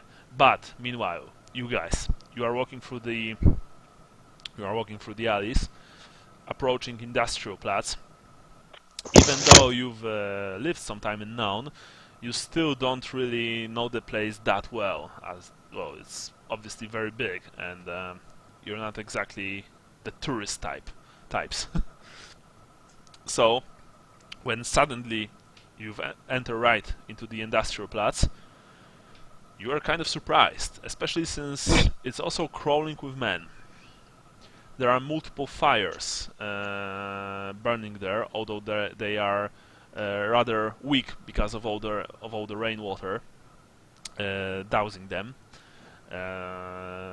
Men are walking, back and forth, shouting orders. You know who these men are. These men are soldiers, and you saw the characteristic, attire of the famous Non-Ironsides regiment, the Jubal Falk's own. You can. What do you plan to do? You can try and cross the Platz or go around. The thing is that around there's not much space to go. There are not much alleys. However, it's pretty dark, and you think that maybe, just maybe, you could sneak right past those men, crossing the Platz. It's your call. Oh, naturally, of course, you have to whisper here, unless you want to be heard. The men all around you, like I said, they are busy organizing search parties, and sergeants are taking reports from their men returning from patrols. You can even hear a few horses, on the Platz. You guess that they've probably mobilized fast cavalry units to scour the city. Sneak around. Who said that? Yeah, let's try sneaking around the outside. You don't think we can sneak by them? Oh, you think we can sneak through? Okay, I'm willing to give it a shot. Maybe maybe I should try first, because if I get caught, I don't look like you. All right. Try to And get then some distance. you guys will know what to do. Right. Sounds like a plan. Sally? All right. Sally? Okay. Sally, All right. wake up. Hello? Brian? Okay. You can? Yeah. Yeah. I hear you. Okay. They are whispering because I don't know if you've heard, but they're on the Platz filled with soldiers. Alright, let's sneak around. Ready? Okay, so silent move? Yeah. Yeah. Okay. So who's going first? Sean is going first, right? Yeah, Leo was going to test the waters, and... Oh, well, I guess Brian... Oops. Sally runs off. Oh, so, alright, so you've tried to go first, but, well, Halfling, perhaps he didn't hear you, or, perhaps he's just a hotshot. And he runs out doing cartwheels and rolling like a, barrel. Okay. You know what? I'm gonna use my luck. Yeah. I wanted to suggest that. Great. Nice. Tell me how many successes did you had? Because I actually have to test them against. Oh, don't matter. Well, you are really impressed. You saw that at one point Sally basically became one with the darkness. You didn't heard his footsteps, and he completely disappeared from your field of view. Sally, you've maneuvered expertly between the soldiers, going here and forth and back. I hope that's how it's say. passing patrols, passing crates placed on the industrial plots. You've walked right around the back of a command tent for some lieutenant or perhaps even captain, and you could hear him furiously shouting from inside, "I want this man found by dawn. Is it clear?" "Yes, sir. Yes, sir. It is clear. But the thing is that the city is very big. I don't care if it's big. This man soiled the honor of the College of Engineering and the Imperial Gunnery School. I want him found. I want him found, and I want him hanged outside the Iron Tower. These are Magister's. These are engineers' folks' orders. Am I clear?" "Yes, sir. It will be done." Basically, his subordinate is terrified of prospect of failure. Eventually, you've passed them all, and you've entered a small alley at the end of the Platz, merging with the shadows, sneaky like a halfling. What's the Bane speech from The Dark Knight Rises about, I'm one with the darkness or whatever? It doesn't matter who we are. And so on. Now I really want to add Bane to our adventure. Oh, God. You'd have to have a helmet on. Some knight. Yeah, Dark Knight. All right. The rest of and suddenly one of the characters has their back broken over the knees of a very large man. Yeah, with a strange mask. Okay. Hey, Leopold, should I go next? Sure. All right, here You got this? We'll see. That makes the most sense, Sean, because that way if he gets caught, you can just turn around and walk off. Yeah. I suggest luck. Yeah, I'm gonna use luck, and then let's see. Oh no. Okay, so right now I'm going to roll for. Okay. You began to cross the Platz when suddenly two soldiers in front of you whom you did not saw before. They're about 10 meters from you. Lit a storm lantern, and in its light you can see those two soldiers "Oh, finally! I thought that we're never going to get this thing to work. Yeah, it's chilling, isn't it? I mean, it's summer and this rain is it's late autumn. I know. Look, the faster we find this bastard, the better. All right, let's. I guess we should report to Sergeant Casso and join his team. That's what the lieutenant said. Right. And as they are talking, they are preparing to move towards your position. You have only a few seconds to do something about this. You look around, and you see a small pile of wooden crates, perhaps left after the day at the Platz, came to an end. You can try to make a dash towards that direction. Are you going to do this? Yep, All right. I'm dodging behind the crates. Roll for agility then.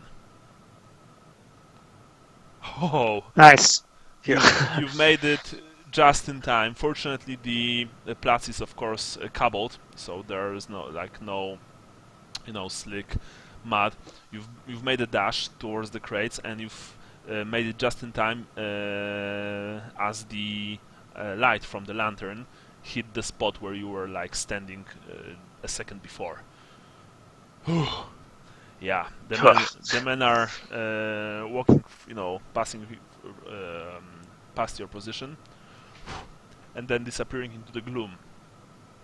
Well, you're not out of the woods yet, but you're much closer. Thanks to them lighting the lantern, you saw a bit more of the situation on the Platz. You know where the nearest soldiers are, so you have a pretty a bit easier task ahead of you. One more test with a plus 20% modifier for you. Okay, silent move. Yeah. I'll use another luck. Of course. You have silent move? Okay, yes. Yep. You've done it. Yeah, I did a silent move. It wasn't easy, and few times you had to stay still as the soldiers and guardsmen of Noun were passing past you.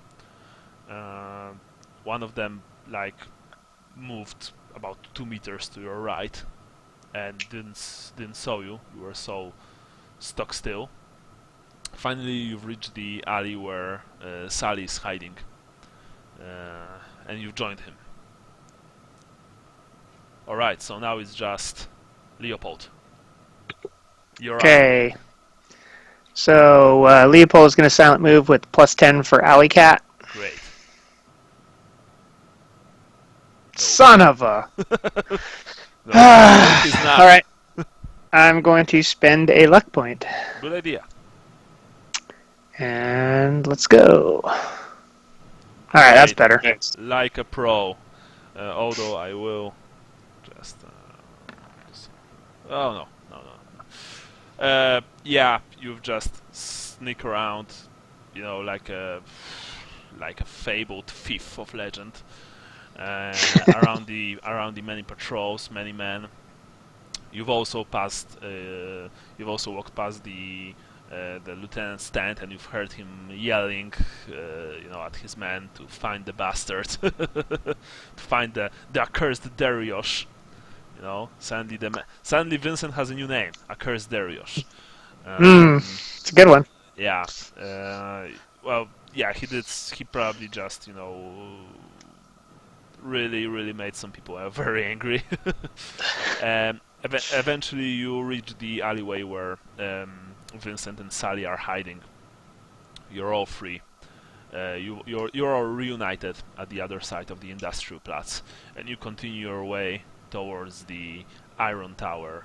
But you really need to go to the bathroom, and I really need to make myself some tea. So let's take a small break. All right? Okay. All right. Sounds good. Great. Sounds good. All right. Wow. Yeah, I burned a couple luck there. No, that's okay. Yeah, I'm gonna go head to the bathroom real quick. I'll be right back.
If everybody else is going, I will too.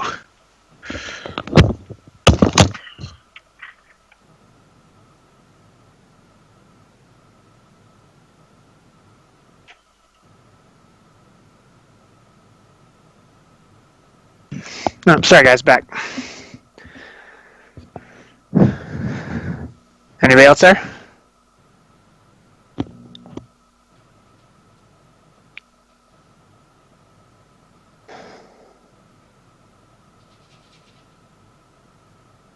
Hello?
You don't need to wash it. I just rinse it a bit.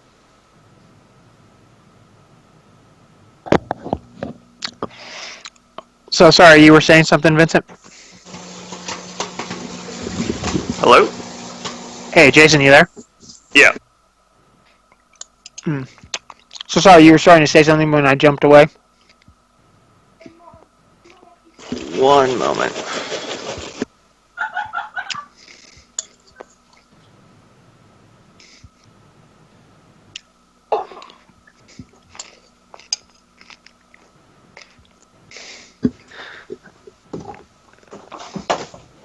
Okay. Yeah, I was saying you guys could probably not have to use your luck as often. You might be able to talk your way out of a lot of stuff.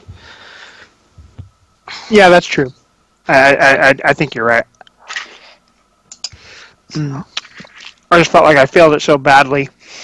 Maybe. You like tripped over a guy.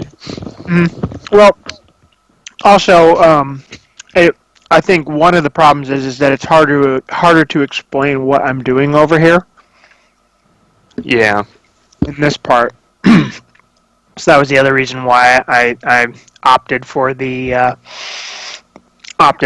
luck roll on that, is because it's essentially in the middle of a plaza full of soldiers. Oh, I'm just I'm just going for a stroll.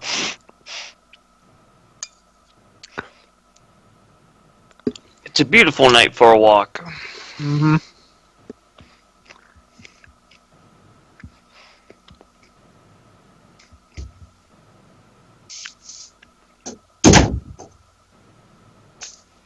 Alright, I'm back.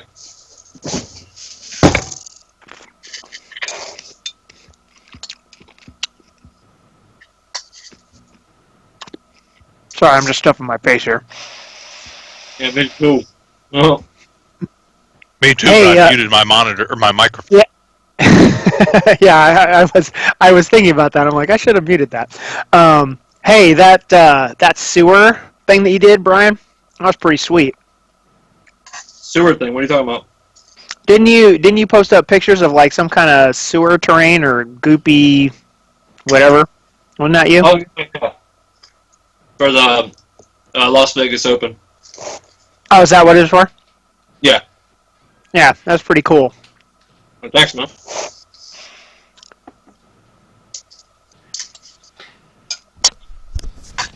Okay, I'm back. All right. You're all here? I think so. Alright. Vincent's here. Yeah, I'm here. Brian? Uh-huh. You here? Yep. Alright, so everyone's here. Great. Lucas eating, sorry. Lucas is also here, I think. Yeah. Yeah. Right, so... while you guys make your way towards the Iron Tower, Lucas and Gennaro are approaching the Reichsplatz, the main, the main life part of None. Every day, hundreds, if not thousands, of None citizens gather here to look for work, find missing loved ones, or just read about the newest edicts and law changes in Nuln. Even in the gloom, you can see the silhouette of the great Elm Deutz, which is covered from the with hundreds, or thousands, in fact, of sheets of paper and parchment. Of course, you won't be able to read any of them in this weather and in the night without any light source, but you don't really want to. However, what makes you more worried is that in front of you, about 50 meters from you, you can hear and actually see, because there are a few light sources carried by, well, surprise, surprise, soldiers. You can see that the patrol of Nuln's militia and soldiers are actually has stopped a few people and are detaining them. There is a cart pulled by 2 horses nearby, and the soldiers are marching the 3 men and 1 woman towards the cart.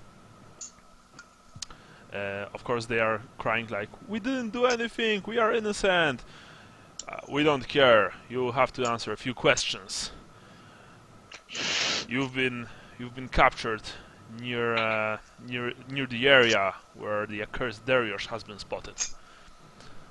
"Well, who is accursed Darius? We don't know anyone with a name like that. Why are you doing this to us? We are innocent. Sigmar, protect us." Yeah, everyone says they're innocent until they're proven guilty. To the Iron Tower with you.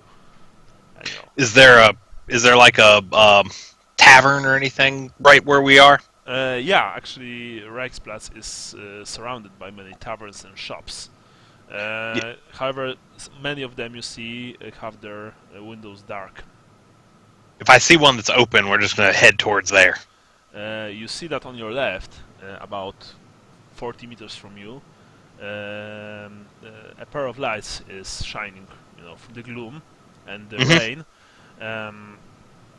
You think you might be able to reach it before the soldiers will catch on to you, but well, you're not sure. As you also see that from around the Great Elm, a patrol is coming to your way. 5 men with 2 with lanterns is walking right towards you. However, they probably haven't spotted you yet because they're not shouting for you to stop. Well, yep, I'm gonna try to make it to the tavern. Unless you didn't notice this, Lucas, I can't goddamn run. I know, running would be suspicious. Just keep acting drunk. You know that probably, even if you are going to act drunk, if they will catch you, they will do the same thing to you as with those other people. I suspect so. So, you also know that it's up to you, for both of you, to reach the tavern. You will have to do your best. So my question is, do you prefer to test your strength or your agility? Hold on, let me check. My agility's 48, my strength is a 43, so... Alright. So you are trying to dash towards the tavern as fast as possible. Okay. I need to do a roll? Yeah. Excellent. Sweet. You've basically... I do a DX chop while I'm running up. Crotch chop while... Yeah. Well, you've actually did something a bit more stylish. You've just scooped Gennaro in your arms and run with him towards the entrance. He's like, what the hell? just firemen carry him. Yeah, and as you approach the entrance, of course, you've put him down and you've opened the door to the tavern. Yep. Sit down and order 2 beers as fast as possible. Well, actually, inside, you see a few frightened faces, many of them soaked wet, and a nervous-looking bar owner. He looks at you and just, nods his head towards one of the tables. Yep, take it. You take it. Throw a sign for 2 beers. He quickly approaches you with 2 beers as you were in the middle of, signing to him. And as he put the beers down and returned behind the counter to, prepare some more food, the door burst open and the patrol walks in. 5 brutal-looking men. You see that only 2 of them are actually the Ironsides. The other are just look like known militia. Although known militia is also excellently equipped, as Naun is a very wealthy city, so they have steel halberds and plate helms on their heads. The leader of the patrol is from Ironsides, a young officer of sorts, with 2 pistols strapped to his belt and a sword in his hand. He walks inside and he looks around. "Who walked in here just now?" he says. All the men are like, they're looking down at their steins and plates of food. The man walks between the tables. "Who walked in here? Tell me now, or I'll put every single one of you into the Iron Tower." His men spread out and begin to check the faces of everyone here. "We are looking for a cursed Darioch. He's a wanted criminal and a thief. There's a reward for him, 50 gold crowns. Perhaps you know where he is." "No, sir," says the bartender. We don't know, and honest to Sigmar, no one came here in like the last half an hour." "Really? We did saw the door opening." "Oh, yes, sir. There was a small accident in the kitchen. I had to vented the air a bit." I see.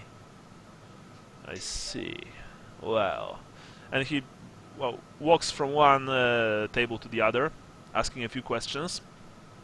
Eventually, he reaches your table, Lucas. Mm-hmm. You and Gennaro. Mm-hmm. He sits on a small stool, puts his sword on the table. "You two, what are your names?" Marcus Aurelius. He fixed it this time. This is my my friend. I hawk a big, thing, trying to sound as syphilitic as I can. He looks at you with obvious disgust. Yeah, and this is my my friend Wilhelm Podolsky. Podolsky and Aurelius. Really? Yes, mine hair. Alright, Podolsky. Where are you from? What? He's from the Border Princes, and he is really drunk. I think he's retarded, to be honest. He might be. You see that Gennaro... He's a big boy, but he ain't bright. You see that Gennaro, bogs his hands. Yeah, you are, aren't you? A big dump oaf. So, Aurelius, who are you? Some kind of his, I don't know, keeper? No, we're just we're drinking buddies from the war. Drinking buddies from the war. And which war? The war on the north? Of course. The only war that matters at this point. The war in the north has been over. Where did you fight? We fought in a free company from Talabheim, whatever the name of that city is that I can't pronounce. Talabheim. Yeah. Oh, Talabheim, I see. Under Commander Stefan von Stoffenfinder? Perhaps? Like I said, we were in a free company, and unfortunately, in the follies of youth, our priority was drinking, fighting, and whoring. And I, to be quite honest, couldn't tell you the name of any of the commanding officers because, like I said, we were there for not for the best of reasons. Oh, funny story actually, Aurelius, because I was in the north. I was fighting in the armies of the Empire, and we didn't have much whoring, so to speak. We were fighting against the arch enemies of all that is holy and alive. I would really like to know the name of your commander. I mean, you were in free company, but you had to have a commander. I pull back my make sure you can see my ugly face, and he makes a face. Yeah, like, I crack a joke about about when you look like me. You ain't terribly picky when you go horning. Yes, I guess you do. I mean, don't. You know what I mean. Whatever. Yeah. Alright, yes, obviously you're not the man I'm looking for. Very well.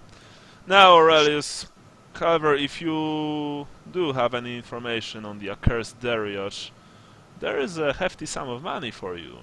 50 gold crowns.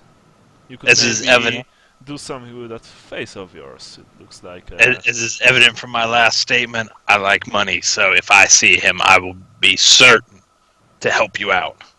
You do. Yes, you'll be doing the Emperor's work. Yes. Yep. Very well, man. Look better now, so I like that too. Yes, whatever. Very well, man. This place is clear. However, bartender, in the future, until the dawn breaks, don't open the door without any, really important need. There are many patrols scouring the city right now, and some of their commanders are less forgiving than myself. Am I clear? Yes, mine Aaron? Yes. Very well. Right, man, we march out. Yes, sir, yes, sir, yes, sir. You see that one of the men grabbed the stein of beer from one of the tables, from right under the nose of a patron, gulped half of it, and then, brought it down so hard that it actually spilled on the table and on the poor unfortunate fellow. And then the man left the place. Whew, that was intense. Right, the rest of you are finally approaching the bridge to the Iron Tower. You are hiding in a small alley and are actually looking, around the corner.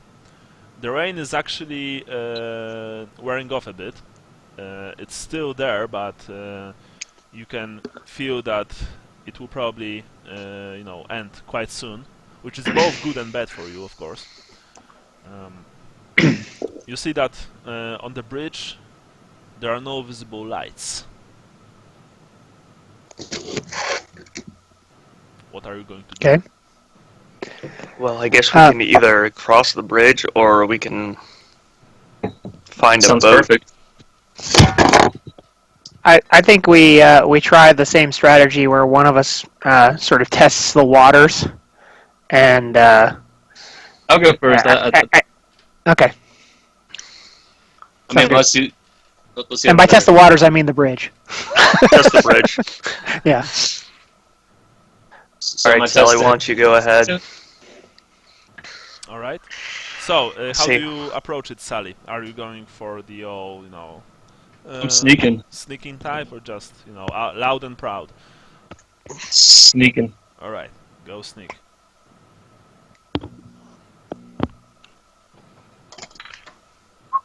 Wow, nice. You're approaching the bridge very quietly, and as you are right next to it, you can see that, like a famous Imperial Admiral once said, it's a trap! Because there are men hiding on the bridge. You can see their silhouettes behind a couple of barrels placed to the other side.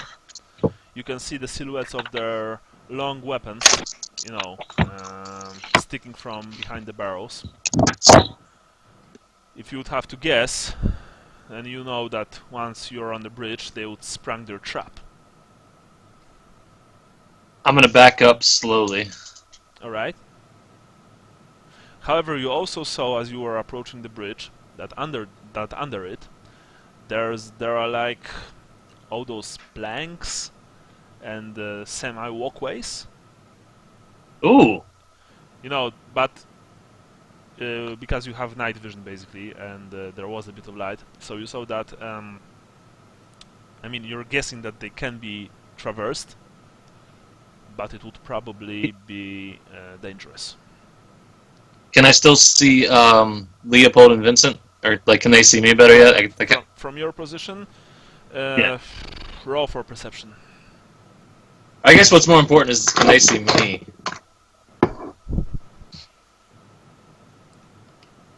Okay.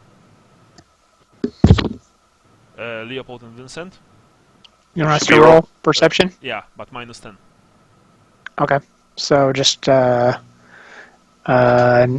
is the okay, minus 10. Intelligence. I've got a plus. 10. Okay. No. Nope. You don't see Sally. Basically, at one point he just disappeared from your view. You also don't see them, Sally. Can I hop the wall, and once I see him coming up, like tell him where I am? Well, do they will they come out? You don't know that. I assume they would after I don't come back. Well, okay. Let's say that you've hacked the wall. All right. Rest of you, what are you going to do? I guess I'm second in order, and seeing how Sally disappeared and I don't hear anything, I think logically Vincent is going to think that it's now his turn to go. Alright. So I guess I will silently move up as well. Go for it. I'm gonna whisper to him once he gets close enough. If you spot him. Oh no. Ooh.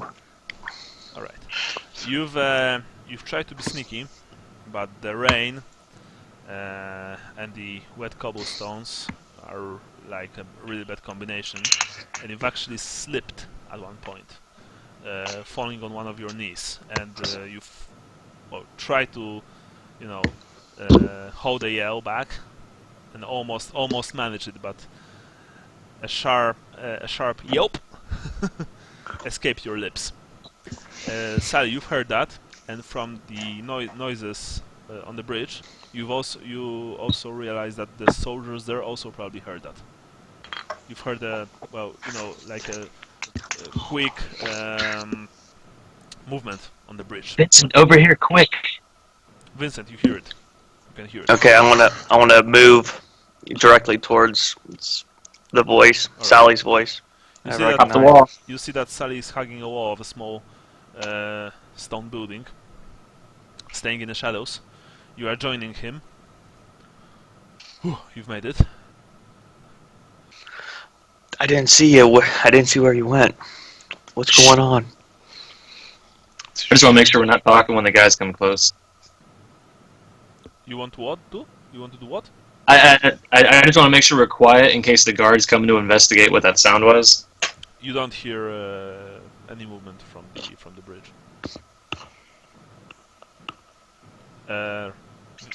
Leopold, what about you? Okay. Did So Leopold see me? did I hear any of that? Yeah, you've heard the yelp. Okay. But So do I only need? that. Okay.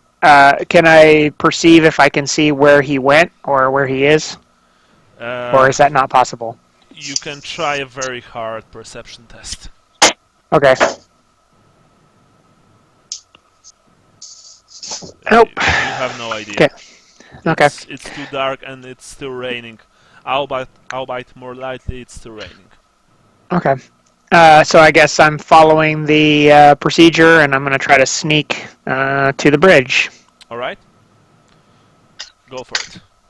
Okay. I rolled a 27 Yeah. under 48, You've which actually. you've managed to sneak right to the base of the bridge. It's going very good for you. You guys, check your perception to see if you spotted Leopold. Leopold, roll for perception yourself. Okay. No, Vincent, that damage. Yeah, Sally, you've saw the shape of Leopold, coming right past you, but he's like on the other side of the street, and the street here is rather wide. so well you don't think that Here. whispering to him will do you any good. Meanwhile, Leopold, you saw as you approached the bridge, you saw what Sally saw, that there are a few stacks of barrels or crates, but there are obviously men hiding behind them. The bridge isn't lighted. There's not a single source of light on the bridge, but you know that there are men about 30 meters from you, from your current position. They did not spot you, or did they? No, they did not. No. Okay, good. Okay, so my perception is that I saw them there. So I try to see if I can see, because I obviously see that Vincent and Sally aren't anywhere around. So I try to look around and see if I can see them. I'm kind of waving my hand over the wall. All right, you don't have to roll, Sean, because you Okay. rolled so well before. You take a look around, and yeah, you spotted them hugging a wall a few meters to your left and back. Okay, I try to join them. All right, you do this before without any problems. You sneak past to them. Yeah, you're all three. All of you three are reunited, standing under the wall, which also actually protects you a bit from the rain because above you is a small, roof, part of the roof, catching most of the water falling from the sky. So we could essentially go under the bridge, is that right? Well, that's what you saw. You saw that under the bridge there are many like wooden struts, beams, support, structures, something like that. You tell them that? Yeah. Alright guys, there's some kind of catwalks going under the bridge. It's kind of dangerous, but that bridge itself with the ambush there looks even more dangerous. Yeah, let's do it. Yeah. Okay. I'm going to, if we do that, and at the point of doing that, I'm going to take it really slow, as I'm not as agile as my counterparts, it seems. All right. Because it's been a rough night, and I guess my nerves are getting to me. They're showing on my dice rolls. A bit, yes, that's true.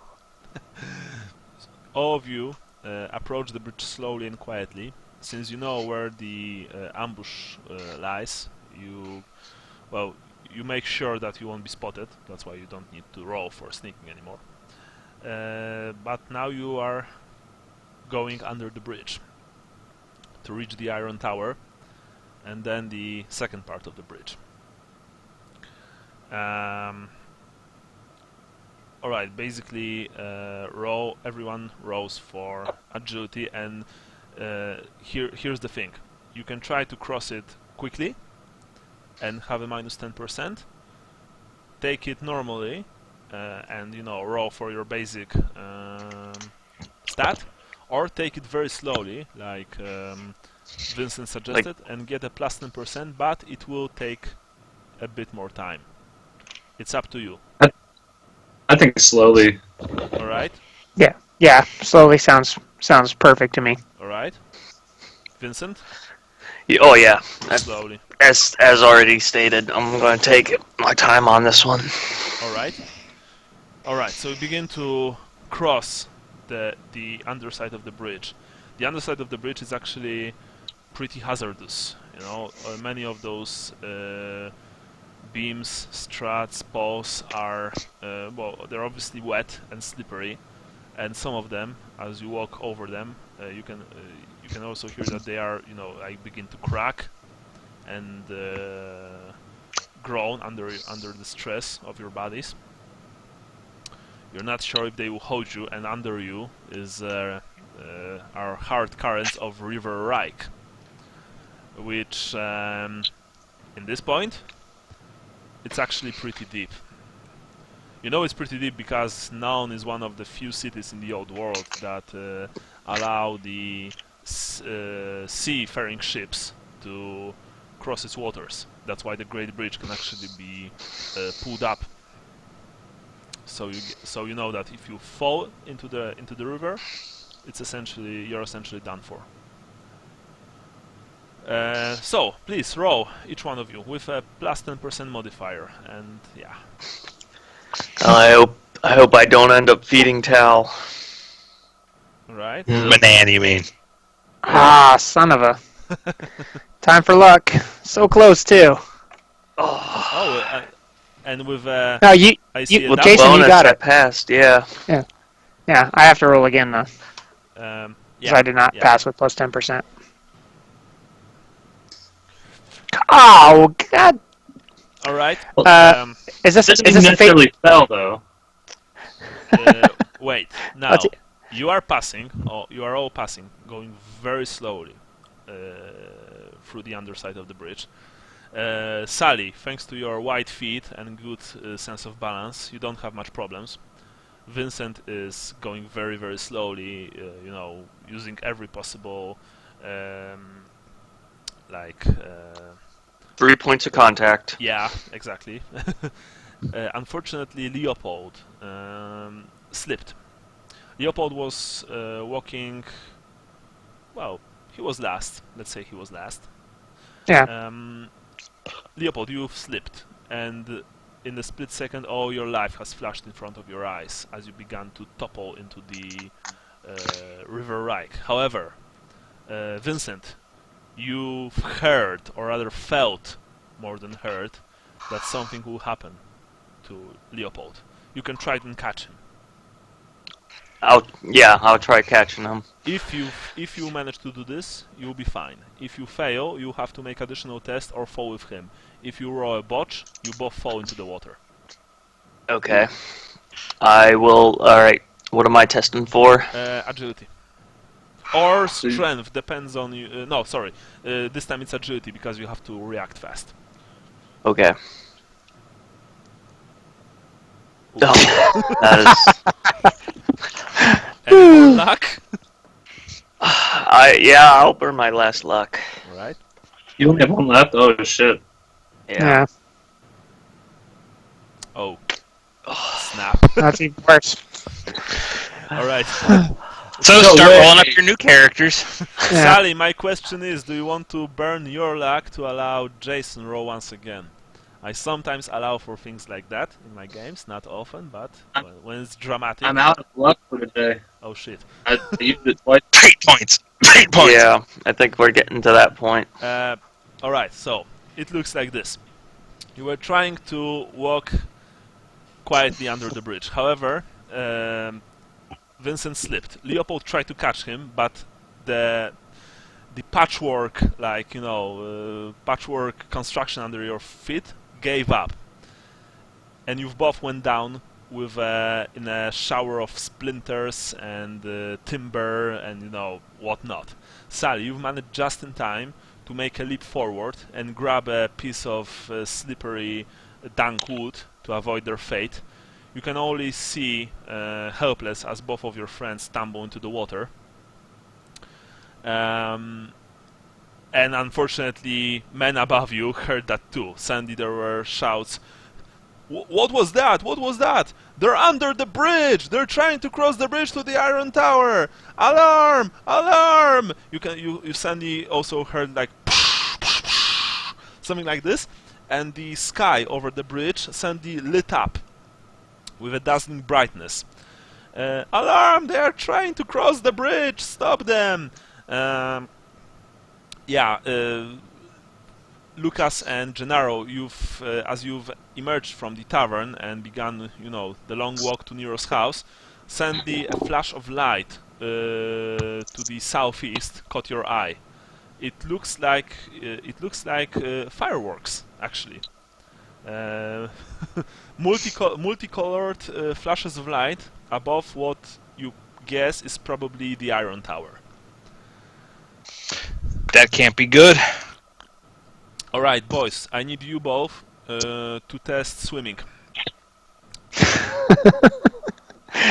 Now, it's the most useless skill and no one ever buys it until one needs it. I know this from myself because I once lost a character because I couldn't swim. So yeah, I have not taken it. I'm assuming, I don't know what the skill is for swim. Half the ability. Strength? Oh yeah. So it'd be Sorry. so it'll be halved, right? Yeah. Oh, that's awesome. So what's half of 35? It's 17 because it's always run down. Yeah. Yeah. All right. Well. Each of you will have 3 tries.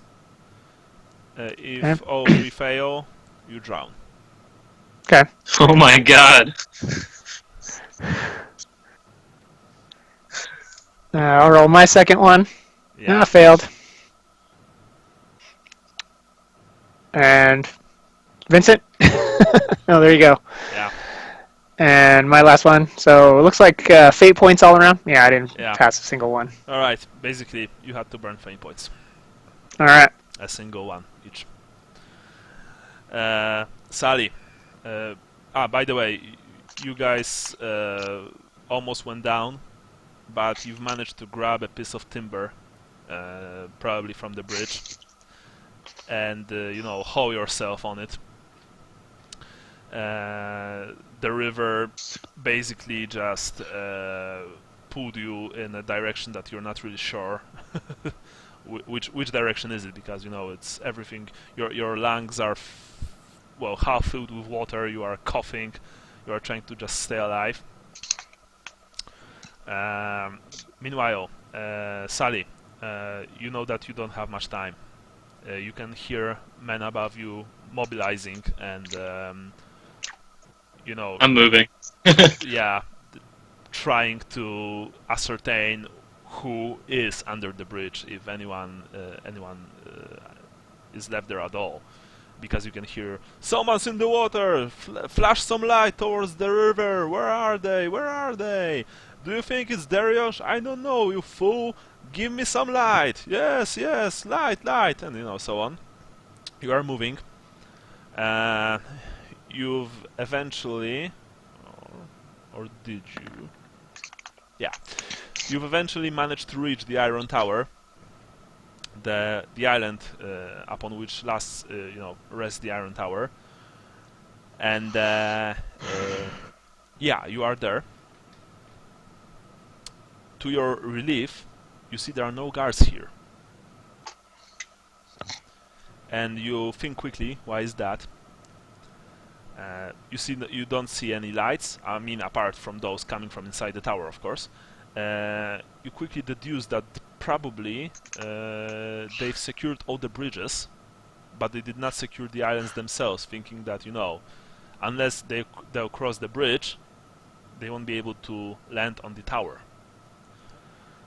So I think while I'm on the island here, I can move pretty quick, and then once I get to what's 7? What bridge is that? 7 is just see. The Iron Bridge. Yeah, it's the Iron Bridge.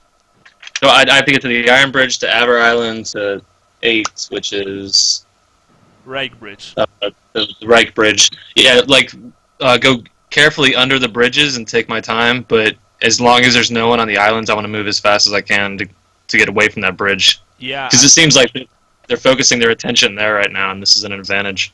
Yeah, actually, but you also see, as you look behind you, you also see that there are a few lights coming towards the Iron Tower. They've guessed that since you were under the bridge, perhaps some of you managed to reach the Iron Tower island. You don't have much time.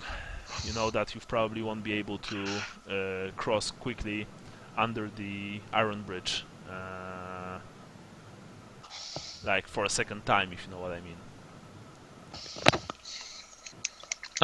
What are your options? Okay, I'm gonna move fast and quiet. All right, roll for intelligence. I don't want you to give this hint. All right, you guess this is the Iron Tower. This is an island. You Yeah. guess that there may be some boats here. Ooh.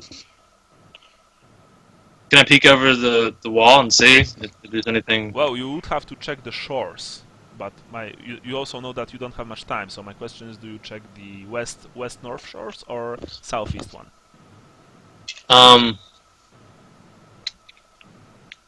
South. Or no, west-north. Because that's Alright. the direction I'm heading in.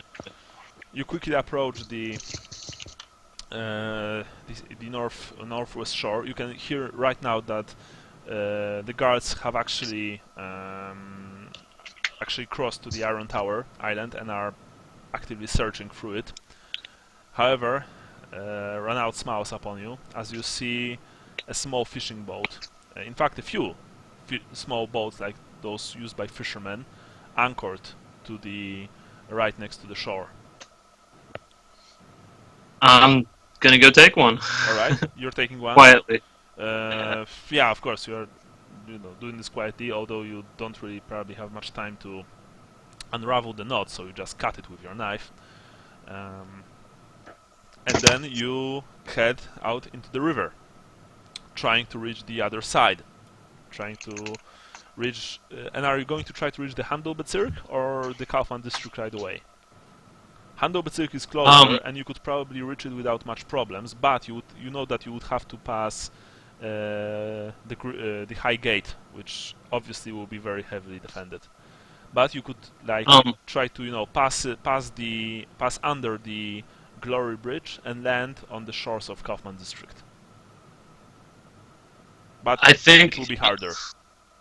I think Nero said to cross at a specific point, so I need to get there. Yeah, I the think. Kaufmann district. So, All right. yeah. You roll for that in a second. Lucas and Gennaro, Mm-hmm. you are walking to the High Gate. Mm-hmm. You can see the silhouettes of the walls, dividing the wealthy Altstadt quarter from the Neustadt one that you are currently in. On the way, you've passed a few more patrols, and each of them stopped you. But fortunately, they've only shone light in your face, and when they saw that you were not the man they were looking for, and they knew because each of them had a piece of parchment with you saw. Well, not too good visualization of Vincent's face. They quickly moved away. Eventually you reach the High Gate, and this one is extremely heavily defended. It's very well lit. There are those huge torches, probably infused with some alchemical components because rain is just not dousing them. There are 20 men in total guarding the gate, at least 20 men that you can see. There are also two small cannons placed facing the street that you are walking on. You're probably guessing that they are loaded with buckshot, which could be extremely nasty at close range. Gennaro says oh, now we're going to get in trouble. How do you plan to pass them, eh? Yeah, so are we going... I want to make sure I understand everything right. We're going into the rich people area, right? Yeah, where Nero's house is. Right, and we look like crap. Well, yeah. Yeah. Is there any other way... I'm trying to pull up on the map. Okay, so what gate... Is it the number 4 gate? Yeah, it's number 4 gate. Okay. You guess you could try move to the area near the Glory Bridge, number 6, and then maybe find a boat. But you're not sure if that's even feasible. Yeah. And we obviously can't try to climb a wall because we got a guy who's missing a foot. And besides, If only you knew I'm getting a boat. besides, you see that the wall is it's very high. And Yeah, I very figured steep. it would be. You know what? We're gonna go balls to the wall. We're gonna try to see if they'll let us through. All right. You go to the. You approach the gate. And since And then you place your balls on the wall. the men are so shocked that they let you in and say, "You're good." I respect that. Yeah, you approach the gate, And since the huge torches are giving off a lot of light, you are quickly spotted. 10 men quickly run towards you. Half of them are armed with firearms. Some of them are, you see, they are very strange devices, like multi-barreled muskets, actually. They're not aiming them at you, but it's clear that they are very tense and only looking for a slight, provocation to level their weapons at you. They are led by a man, tall man, dressed like an Ironside, although a bit more, well, it's ostentatious isn't the right word. He has a bit more armor on him, as well as additional pouches, cartridges filled with gunpowder, and he has a long-barreled rifle on his back, with a strange device placed on top of it. This device looks like, well, it looks like a second barrel, but it's like placed in the middle, and you don't see any firing mechanism. You don't really know what it is. The man also has an impressive mustache. "Halt in the name of the Countess," says the man. "What are you doing here?" We're trying to get back to the. Well, actually, real quick question. In our time there, have we learned any of met any of the neighbors, any of that kind of stuff, or have we just kind of kept to ourselves? Well, you know the name of the street. Let's just say like that, but not necessarily any of our fellow residents. Only Brian declared that he actually tried to learn, few people's names around your house. Okay, I didn't know if that was just something that came naturally because we've been there for a while. Okay, cool. He just told me that he's going to do it. Right. But okay, so yeah, I mean, I didn't know that. Okay, cool. I'm just trying to figure out the lay of the land for my life. I mean, you know the names of a couple of streets in your neighborhood. Okay. Yeah. So I'm sorry, Minehair. An impressive mustache, by the way. We're just a couple of boys went out drinking after after we shut the house down for our masters tonight, and we picked a bad night to do it. You certainly did, boy. I am Master Engineer Jubal Falk, and I am looking for a very dangerous man. Actually, a couple of them. Tell me, did you saw a man named Darius? He's about your height, longer hair, brown. Has a mustache and a beard, short ones. We've spent the night drinking in the tavern, so I'd need a little more. You got a little more description of him, because there were a lot of men with brown hair and my height. He was dressed in fine clothes when he stole something very important from the College of Engineering. Now, what I can tell you in the taverns we were in, nobody was in fine clothes. Yes, well, the thing that he stole belonged to the College of Engineering and was actually is actually of importance to the defense of the Empire.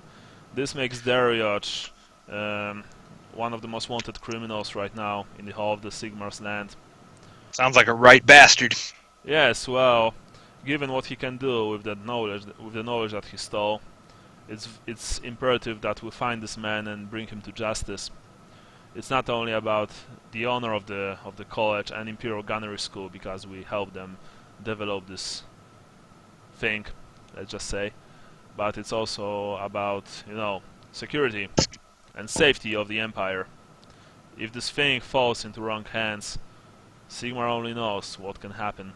So I ask you once again, did you saw a man named Darius, or did you saw a dwarf slayer? I don't know if you know the term. Slayer? No.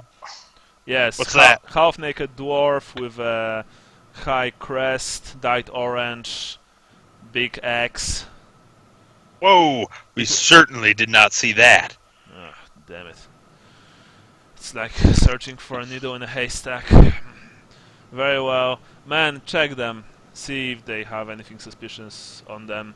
It's just a routine check, man. I hope you won't mind. We understand. I don't want them touching me.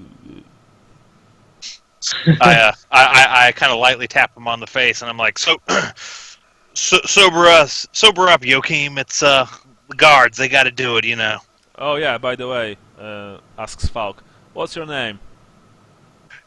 This is my buddy Joachim Mueller, and I am Marcus Lowe.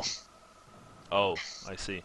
Very well. Marcus, Joachim, please cooperate. It will only take a few seconds. I understand my buddy's still a little tipsy, but he should be all right. I understand. All right. The men frisk both of you. They of course don't find anything suspicious. They're clear, sir, says one of the men that's been searching you. Very well. Alright, open the gate. 2 men coming through. Right, I suggest that you boys huddle somewhere for the rest of the night. Patrols are searching everywhere in the city. We want to find that Darius before he skips town. Sounds like an honorable mission. I wish you guys good luck. Oh, by the way, there's a reward for him and for his accomplice, 50 gold crowns per head. Ooh, I could sure use that kind of money. If I see him, I will tell I will tell the authorities. You do that, son. All right. Have a safe and pleasant night. Go on. You too, sir. Yeah, you've passed. Go on through. You've passed Falk and the rest of the soldiers, past the Griffin Gate. The High Gate. And essentially, you've eventually reached Nero's house, although it almost took you another hour to do so because of how slow you walk and how actually tired you've become, because you've been supporting Gennaro all way long. Mm-hmm. Fortunately, about half an hour before you reached the house, the rain completely stopped, so at least that was a small Sigmar send. Yeah, but as soon as you've reached Nero's house, you've just tumbled inside, and Gennaro, you've placed Gennaro on the bed. You've dropped on yours, almost immediately exhausted. Both of you are just exhausted. Meanwhile, Sally, you are rowing your boat gently down the stream.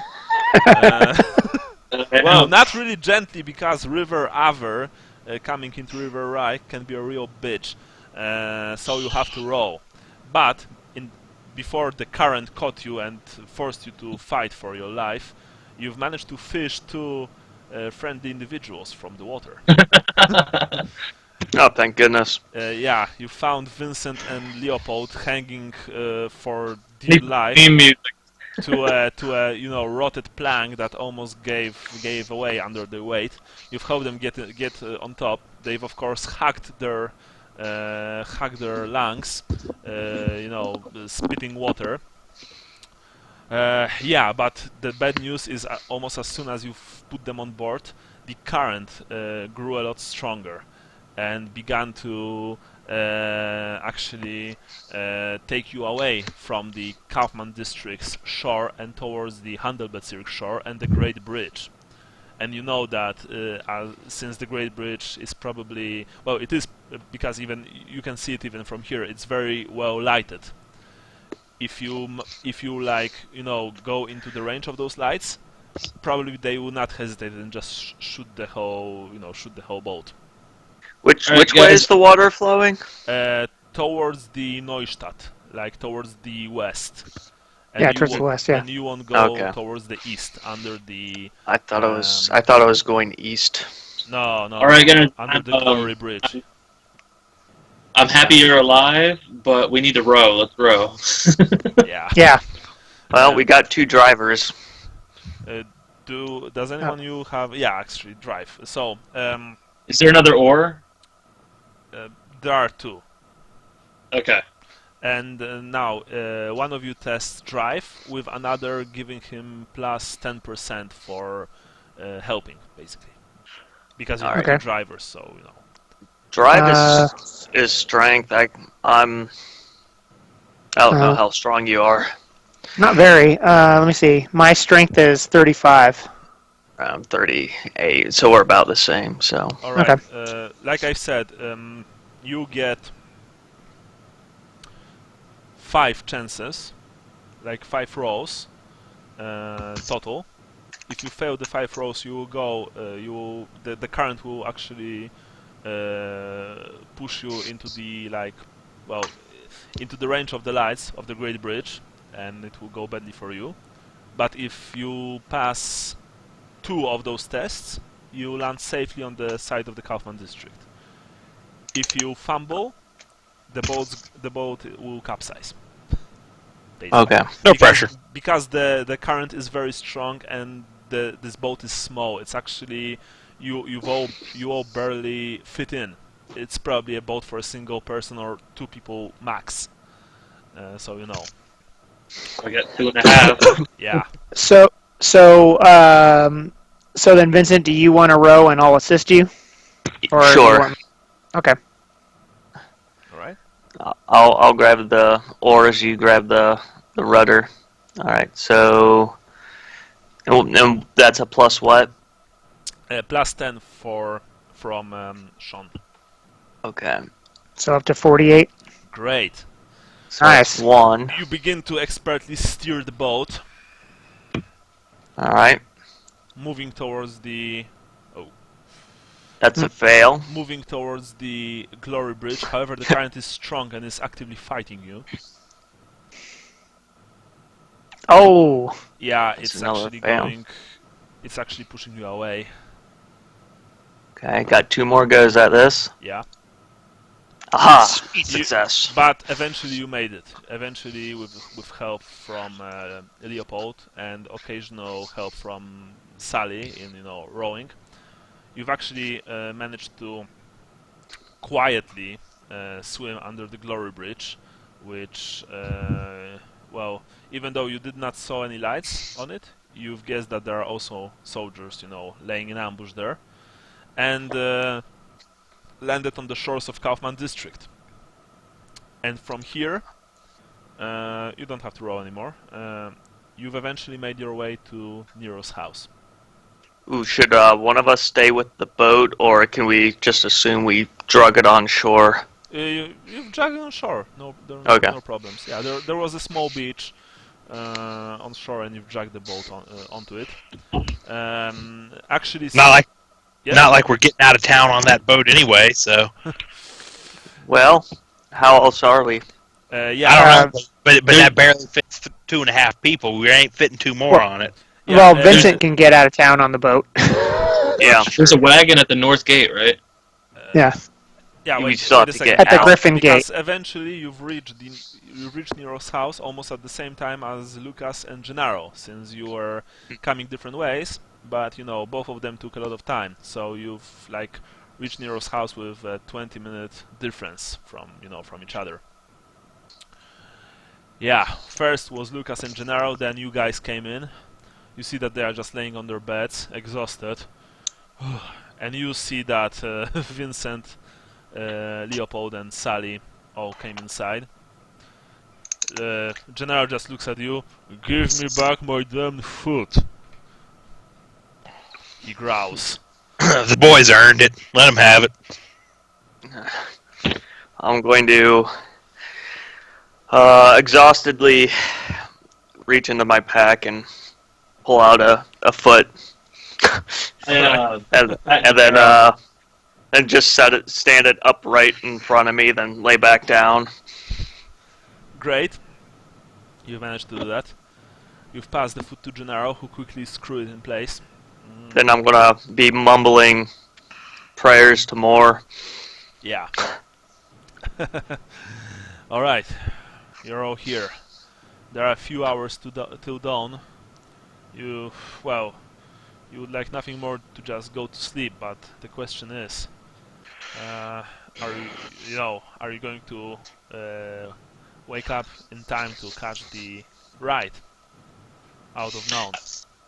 Yeah, All we can sleep on the ride. I think what we need to do first is make Vincent look. Is Vincent's thereafter? Yeah, I can't remember Accursed Darius. Yeah, Yes. we need to make sure he looks different. First, Darius. He needs a major change in appearance. Do we have First. any? Do we still have any ink and paper? Yeah, you have. All right, let's use the ink, and I'll try to darken my hair. I'm going to try to give myself as best a shave as I can. Well, we should have shaving supplies at the house. Yeah. Well, I don't. Well, Back in all those right, days, you have them. You have them. All right. Let's say you have them. They weren't, they weren't that common back there. But let's say that Nero's safe house is prepared. Well, all for I many know things. is Lucas doesn't grow a beard because of the pock marks makes it hurt, so he shaves. Yeah, yeah, yeah. Now he's a manly man, so he's probably using his knife. But yeah. He's this Yeah. racked forest type. Yeah, the Charlton Heston of the Empire. yeah, damn dirty apes. Yeah, exactly. Spartacus. I am Spartacus. Yeah. Or was it a different actor? I don't know. No, I think it was Charlton Heston. Spartacus is Kirk Douglas. Oh man. Yeah, sorry, my mistake. I'm thinking of the scene in Planet of the Apes where he shaves. He actually, because he's a method actor, he actually, sat there with a knife and shaved. Yeah. All right. Okay, Brian. Sure thing. But why did you type this? I mean, you could just say it. Oh, just to keep things moving. Like, All right. I do that. Yeah, It's like a minor detail. You know what I mean? You see that Sally actually, gathers some stuff from the floorboards. Meanwhile, you are working, or maybe, I don't know, Vincent is working by himself on his face. You are using the last of the ink that you had in the house to darken your hair.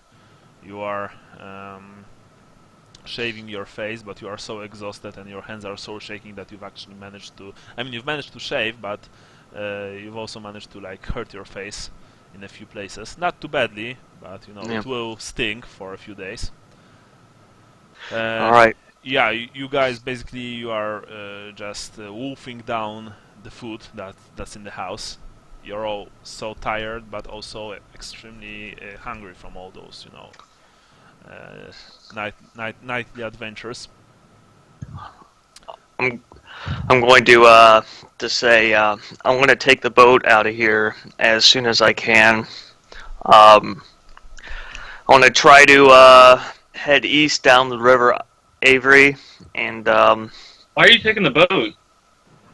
Yeah, here's the thing. Like, if you take that boat with all that water, that ink's gonna come out of your hair.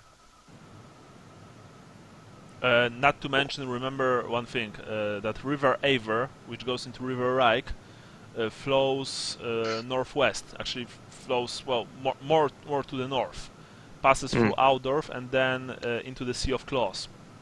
do you guys think? So you'll be rowing upstream, and Yeah. strongly upstream. You don't think that you'll be able to do it single-handedly. We just need to get out of the gate by the Temple District.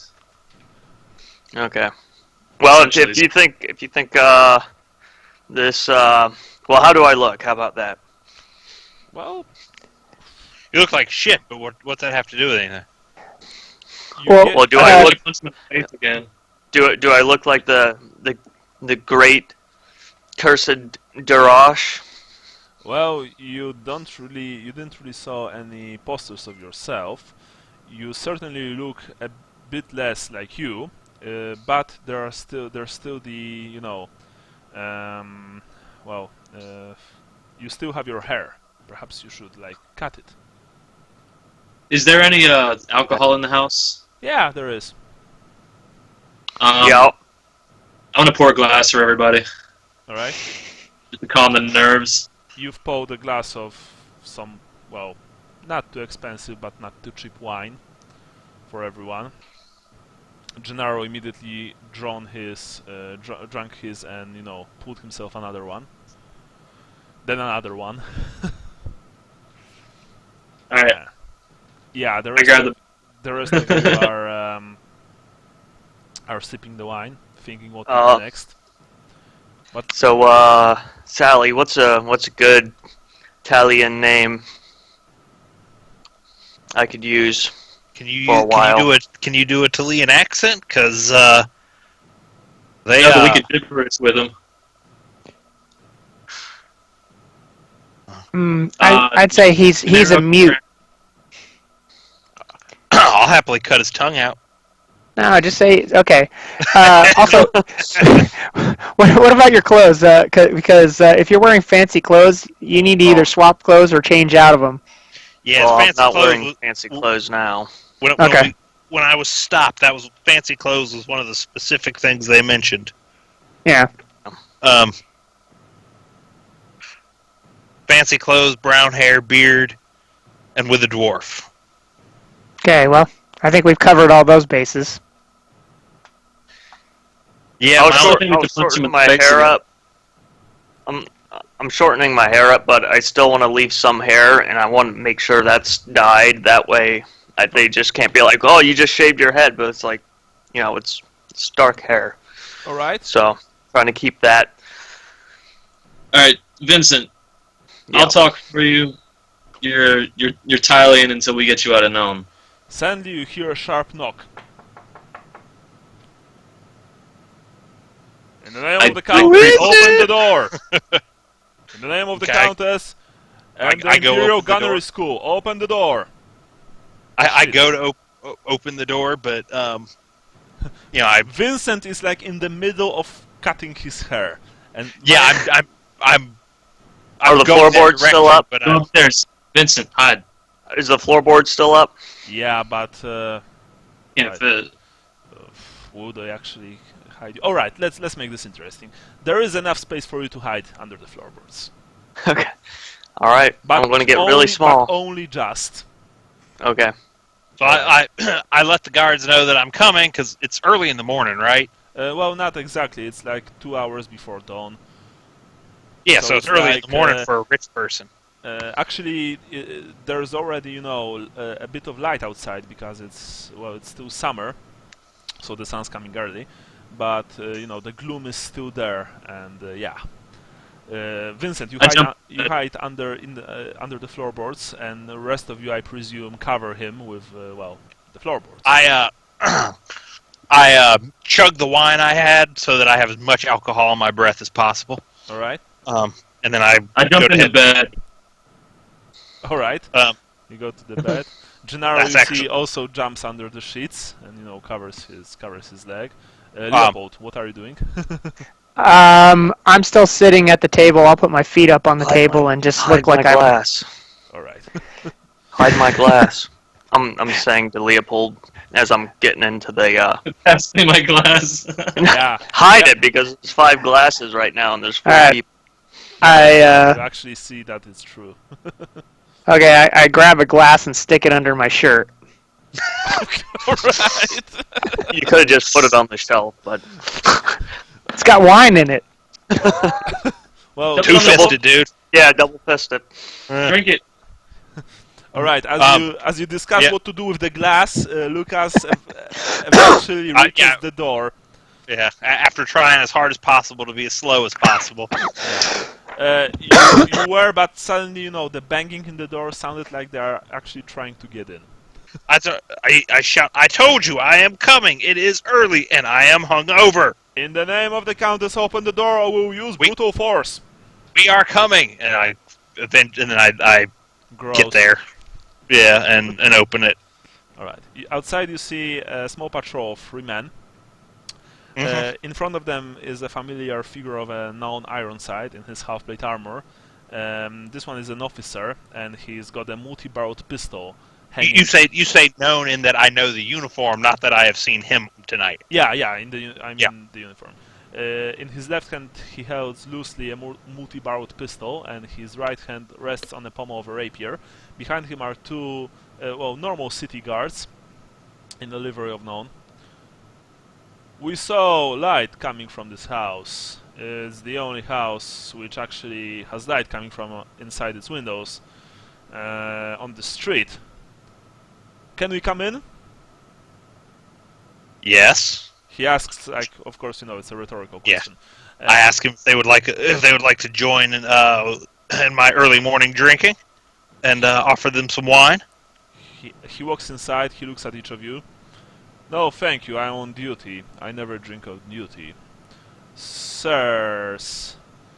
Well, that's a small gathering. Whose house is this? he asks you, of course, Lucas, because he sees that Gennaro is sleeping, or he's pretending to sleep. Sally is also in bed, and Lucas is well. You mean Leopold? Leopold is has his legs on the table and pretends to be snoozing, right? Yep. All right. Whose house is this? I'm the caretaker of this house. And your name? Marcus Lowe. Marcus Lowe. Oh, right. So, Marcus Lowe, who are these men? What are you doing in this house? It's a bit interesting, actually. Please tell me, what do you do, Marcus Lowe? This is after all, this is a fine neighborhood, and I am the caretaker of this house, and my masters are spending their time in Aldorf right now, and I'm watching name? it. Sorry. It's Joachim Mueller. Joachim Mueller, right? Yes. Anyway, they're in Aldorf. What is his profession? I'm not that smart of a man. I think he's a merchant of some sort. I'm not paid to ask a lot of questions, as you can imagine. Well, this is a merchant district, so yes, I guess that you're probably right. So, he's in Aldorf, Herr Miller. And he left his house to you. And this man, are they also caretakers? No, we weren't, with all the hubbub last night, we decided to stay in to drink. And, we didn't want to go out and get caught in between the rain and all the patrols that we saw out. We thought I kind of rub my eyes and blink, like, what's going on? We didn't want to get in the watch's way, because clearly they were out doing something important if there were so many of them that we saw. So we figured we would be fine, upstanding Nullners and stay in to do our revelry for the night. You are pretty smart, Herlo. You are pretty smart. You, Halfling, come over here. Marcus, I thought you said it was alright if I stayed here. It is. But I get out of bed, rub my eyes, squinting. What's your name, Yes? Halfling, and what's your profession? My name is Odo Rumpens. What's the meaning of all this? We are searching for a dangerous criminal. The atrocious Darius. No such man. I'm just in town to sell a painting. What? Who said that? No, of course I'm joking. He's a criminal of the worst repute. He actually stole something from the Emperor himself. I feigned shocked in that. I said, well, it would make sense that halflings are known thieves. I can understand why you might think my friend is this atrocious... Dariok. Darigio? Is that what you said? Darigio? I'm sorry. It's Dariok. Actually, I think it's Dariok, says one of the men. Shut up. Halflings are good, honest people. I reject Shut up, that. Stefan. I know what's his name. Anyway, right, Halfling. Yes, I know you're good, honest people and all that. Selling old meat pies, after which one gets diarrhea for a whole week. Oh, then you never had a real meat pie. All right. Are you actually lipping me, boy? No, just... He, like all halflings, he likes to cook. He takes it seriously. I apologize for him, sir. Right. So, he likes to cook. Well, it's a good thing, because me and my boys, we are a bit tired, we had a long night. Why don't you fetch us something to eat, Halfling? I look to Marcus. Marcus, what's going on? You see that the soldiers are actually, one of them rather violently wakes Leopold up, and ushers him away from the chair, sits on it himself. The other two soon follow. Yes, we would like something to eat and to drink, but something light. We are on duty. I think I have some black currant pie left. So, tell me, what were you doing last night? Were you drinking all the time? Mostly. And were you drinking in here all the time? Mostly. Mm. And we met out at one of the local taverns, and then like I said, we saw that between the rain and the guards, we thought it best to come back here. I don't know. That was maybe 9 of the clock, I believe. 9 of I assume they're on a. I assume they're on a 24. I can't remember if Empire's on a 24-hour. Yeah, it is. Yeah. Basically 9 o'clock, and we continued our revelries here. Did you encounter any patrols when you've returned to the house? Not since we've returned. Nope. We've seen them walking around when we've looked out the windows and whatnot. You guys look quite busy. And So you didn't encounter any patrols when you were returning from your inn to the house? we saw them, but we didn't get stopped. I see. And who are you? He asks you, Leopold. I serve him pie. Oh. Are you dead, boy? I've asked you a question. No sir. I'm just tired and a little drunk still. Yes, I can see that. My name is Hans Lieberman. Hans Lieberman. And what are your profession, Hans Lieberman? I'm just a general caretaker as well. So what? This house has 2 caretakers. No, I work down the street. Oh, where? Please tell me.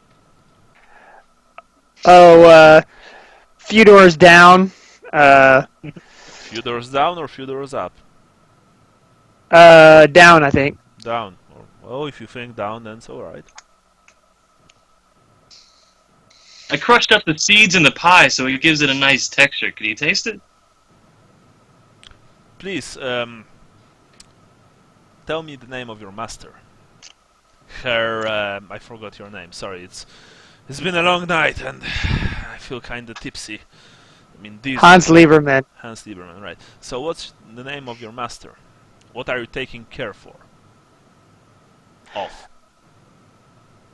Oh, I just pull weeds in the back garden and generally tidy up. Uh-huh. Yes. By the way, I've made sure to fill some wine glasses and start setting them out for people. Yeah, I see And, that two soldiers eagerly take them and begin And to drink. I've made sure that the captain has one near him as well. Yeah, he doesn't drink. He looks at Leopold rather intensely. You take care of the weeds, eh? Yes, sir. So that means you would be caretaker for Baumans or Hildestans. No, sir. I don't believe that's the case. All right, because you said that's a few houses down, and the only 2 houses with gardens belong to Baumans and Hildestadts. Unless von Reikovs also made the garden of their own. I actually did not check them on them for some time. All right. It's interesting. You're an interesting man. What's your name again? Me, sir? Yes, you. Hans Lieberman. Hans Lieberman. Yes, very. And how long do you know Mr. And he points at Lucas. What's his name? Please tell me. His name is Marcus Lowe. Yes. How long do you know him? Few months. All right. And who is this? And he points towards Gennaro. You there!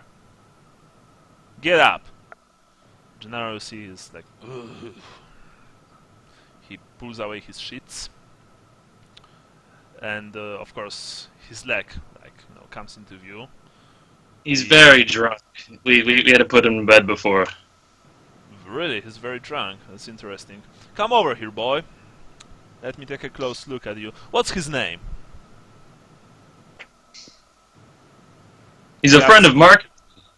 He asks you, Lucas, of course. It's and I spat out whatever the first Chilean sounding name is because I don't trust him to do a German accent right now.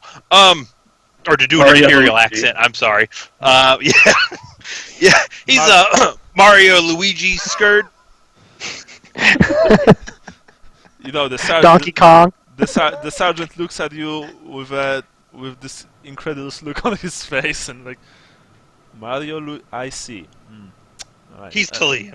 All right, Mario Luigi, yes. What the hell means? What is his? I bring some pie over to Gennaro. I kind of whisper, like whisper, but not whisper. Yeah, like he ain't the brightest. I can see that. What's with his foot? He lost a foot during the war. Oh, you were on the war, Mario Luigi. Which company were you fighting in? He was in a free company. I think he can speak for himself, or is he too dumb to do even that? When he's this drunk, he is kind of too dumb to do even What the that. hell are you blathering, man? I don't smell any alcohol coming from him. He obviously not drunk, and you're obviously not goddamn Marcus Kohler or whatever the hell your name is. Marcus Lowe, sir. Whatever. Alright, look. I've had deal with Stefan Klaas, right? I told him 10 gold crowns a month and we are going to look the other way. But of course he had to break the deal. What, don't you think I don't know about your little smuggling operation here?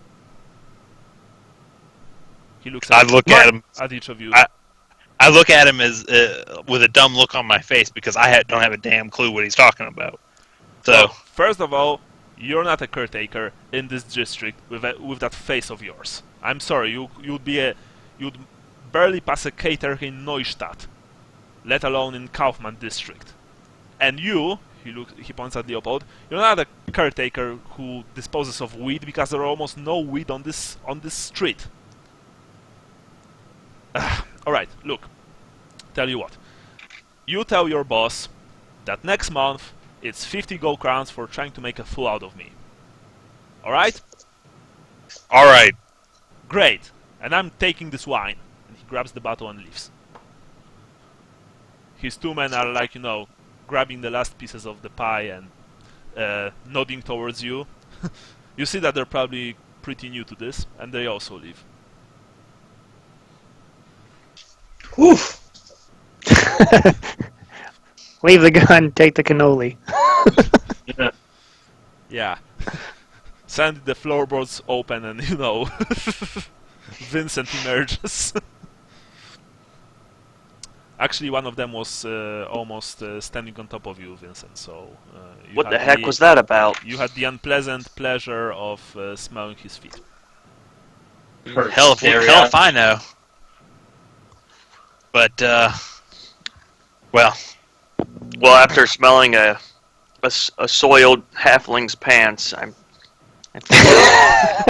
think we've bought some time, and it's safest to stay here until the morning. We have to catch the wagon. yeah, I think so too. Because we've already dealt with the worst of it. As long as we stay here until we have to leave. Yeah, let's turn out the lights. Yeah. Yeah. Well, you see that outside your windows, even though they are draped, the sun is slowly coming up. So there's really no need for you keeping the lights on. You spend the rest of the evening, of the morning hours in relative comfort, trying to catch some Z's. And, actually, yes? I think we all need to make sure we are presentable, because if we have to try to go through a gate or something like that, and we're all covered in mud from the night before, yeah, that's gonna look a wee bit suspicious. So some of you are cleaning themselves while the others rest, and then they clean themselves while the previous guys rest, and so on. You also grab the last few bites of pie, drink some light wine, and eventually, it's the time when you have to go and leave Nero's house, probably for a long time behind. Is there a mirror in this place? Yeah, there is a small mirror. Alright, well, before I leave, I'm gonna look in there and be like, well, I guess this is goodbye to Wissenland. Yeah, this is indeed a goodbye to Iceland for some time. You leave More the ways house. than one for me. You leave the house. You leave it behind, a piece of your life. You've actually grown quite fond of it, really. You know, it was your home for the last few months. Now you are going to a completely different part of the empire, to some strange city inside of a crater. You don't know what future holds. They, of course, stop you at the gate, just like everyone who tries to leave the city, and you know, they check everyone from from top to bottom. However, you see that most of these guards, they've probably been up all night, and fatigue has finally got to them. This, combined with Vincent's change of, well, appearance, meant that they've let you pass without any problems. Outside of the city, to your left, on a small field, which has been like prepared to well, the nearest word that I have is like a parking lot for coaches. Hmm. You eventually find yours. Nihilus told you that your coach will have a coat of arms bearing a symbol of a stag and 2 crossed axes on a green field. On the coach sits an older woman in a white hat and light fur, which actually surprises you a bit, since even at these early hours it's pretty hot. As you approach her, she jumps down and walks towards you. "I am Olesia. I will be your driver," she says with a heavy accent that you can't quite pinpoint. Morning. Your things are already inside. Please come inside and we will leave immediately." I go to shake her hand. She shakes your hand rather strongly. You also see that under the fur that she wears, there's a small axe, like that which Lucas has, and you see that on the in the front of the coach, on her right next to her sitting place, there's also a loaded crossbow. While I'm shaking her hand, can I cross my fingers? Yes. You did that, but she, well, either didn't notice or didn't care. "Now please, come inside. Time is money, and time is of the essence. I've been paid to deliver you to Talgad as soon as possible." I climb on board and help Gennaro up. Yeah. Gennaro, of course, is cursing under his breath as he climbs inside. Inside is actually pretty comfy, with a comfortable plush, sitting places. There are drapes which can be put over the windows, so as not to let any light in. You see that there are indeed a few baskets full of travel food of decent quality, along with a few healing draughts. Basically, each of you, including Gennaro, can add a single healing draught to your inventory. Nice. Nidus Okay. wasn't lying when he said that he's going to send you off with a few presents. And with that, you took off towards Talabheim and new Alright. adventures.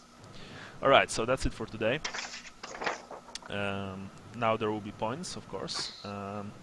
Now my question is, do you guys, because obviously today's adventure was a bit intro, so to speak, but also a farewell to None.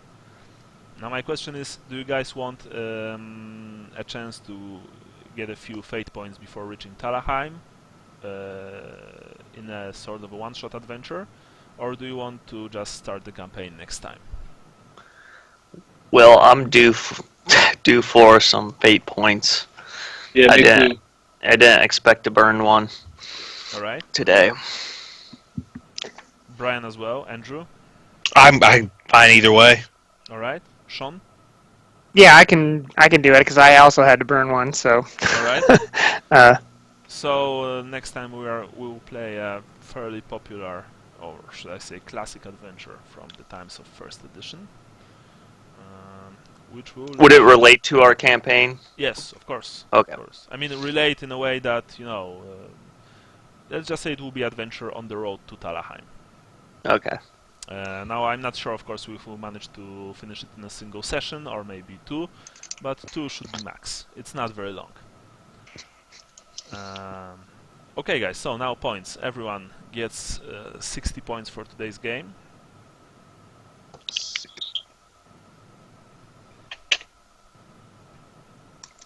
And full 10 points for character play, each of you.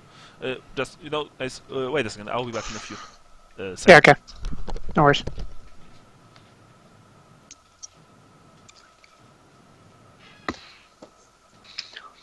How heavy are healing troughs? Anybody have that? They actually don't weigh anything. I looked when I was doing encumbrance. Yeah, and I noticed that like the antitoxin kit I had, it gets the same way. So yeah, I think like those things don't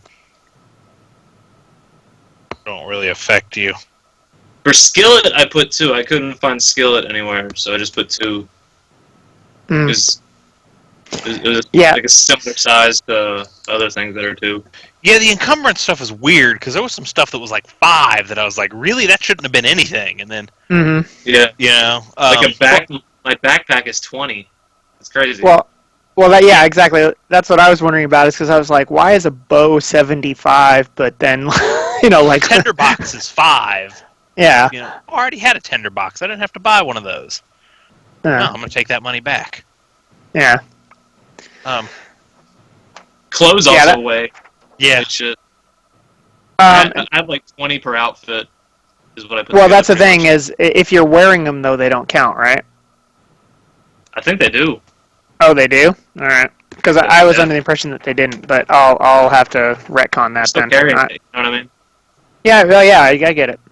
Like for armor. some reason, I was under the impression that clothes don't count as encumbrance when you're actually wearing them. But, yeah, that's the problem I have, is that my guy is so weak that I can barely carry anything. I'm 17 over right now, but he said there's a 50-point encumbrance, like grace. Yeah. So I pretty much have to up my strength immediately. Okay, I'm 46 over. Yeah, you need to up your strength. Yeah. Or sell something. Okay. Yeah. Like I said, everyone 10 points for characters. Yep, I got it. Now the religion part. Brian, you get 10 points for crossing the fingers, and I think you also did something else. Or did you?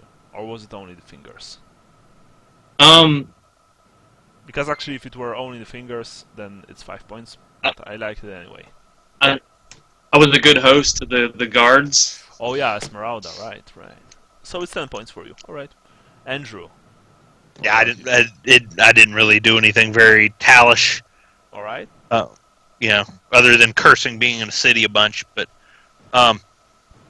yeah. Okay, Jason.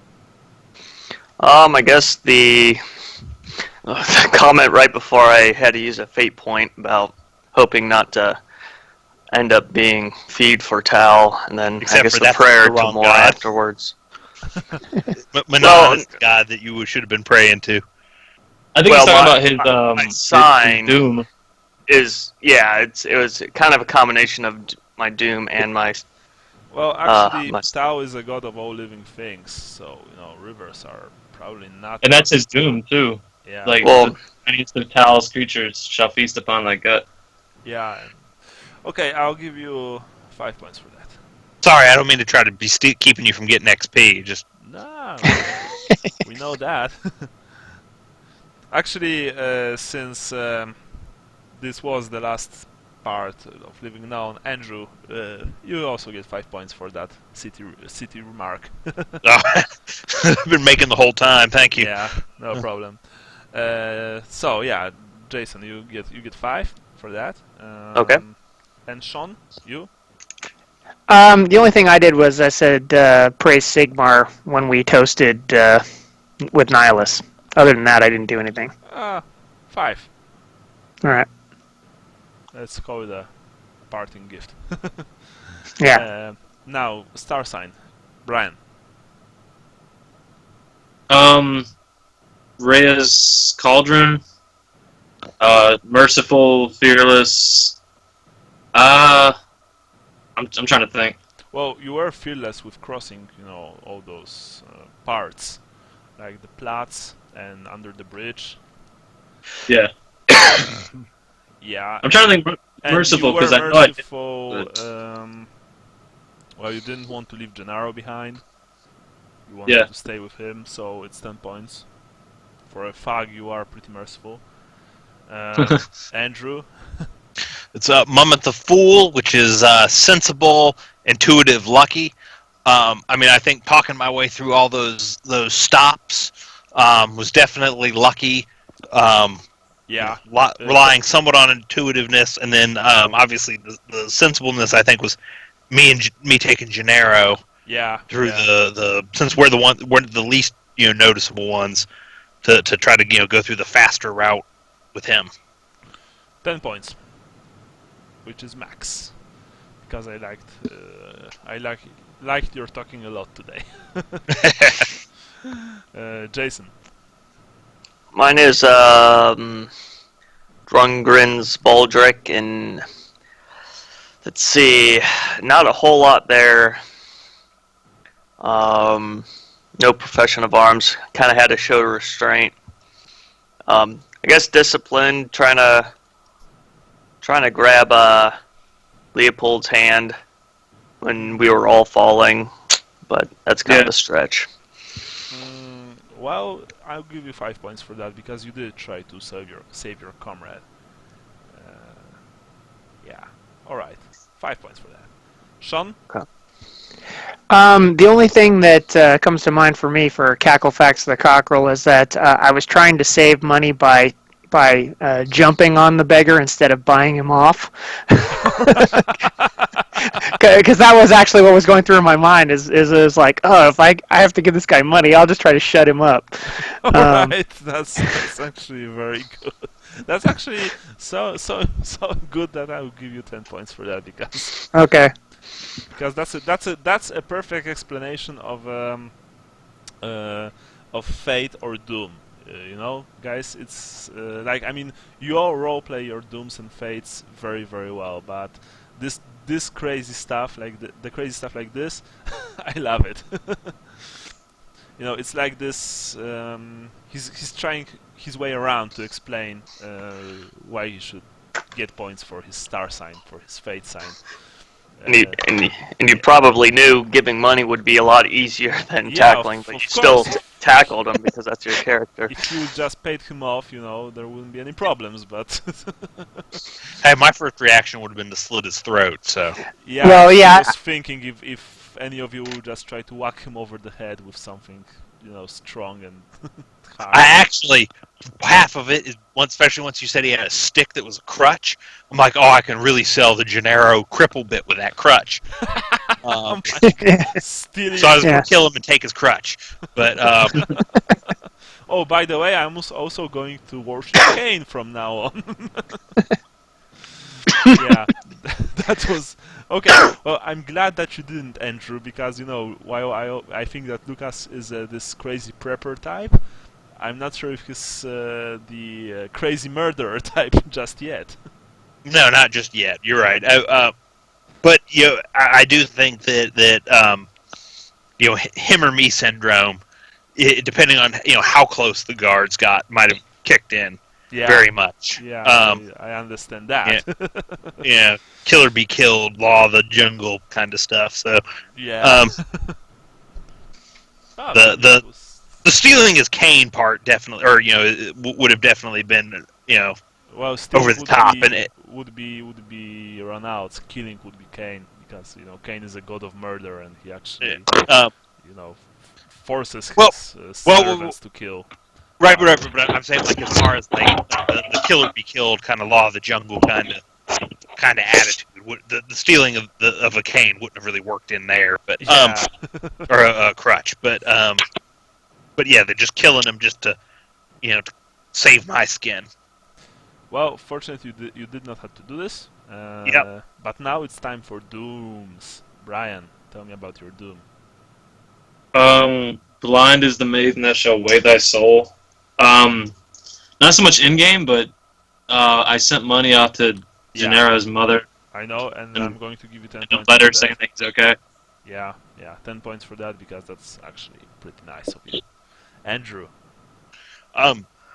The sword shall bring no justice, only suffering. I mean, I went out of my way to try to talk my way out of everything. That's true. You actually tried to avoid any confrontation, any sword action, so to speak. So that's 10. Jason. I guess going back to the bridge, when I made the comment that I hope I don't fall and feeds Tal's children. Yeah, 10. Sean. The hourglass shatters before the last grain falls. Oh. And I got nothing. The only thing that fell was me into the river. So I don't see anything for this one. I'm going to give you even 10 points for that, because the hourglass shatters before the last grain falls. So it can be interpreted that you are the grain, and that your hourglass actually shattered as you were falling to your death. Okay. Remember, guys, be creative with your dooms and fates, because that's the whole fun. You don't have to take them literally. They are often metaphors. Sorry, how many points did you give to Lucas? 10. I think each of you received 10 for. Yeah, I zoned out when you gave it to him, and I was like, wait, Yeah, no worries. Brian, you get 5 points for Halfling. And my question is about good ideas that actually pushed the adventure forward. I kept trying to push the whole punch Vincent in the face thing. Well, yeah, but it completely didn't work. Keep trying. I was actually waiting for all those 10s, for you to just kill him with a single punch. Snap his neck back and.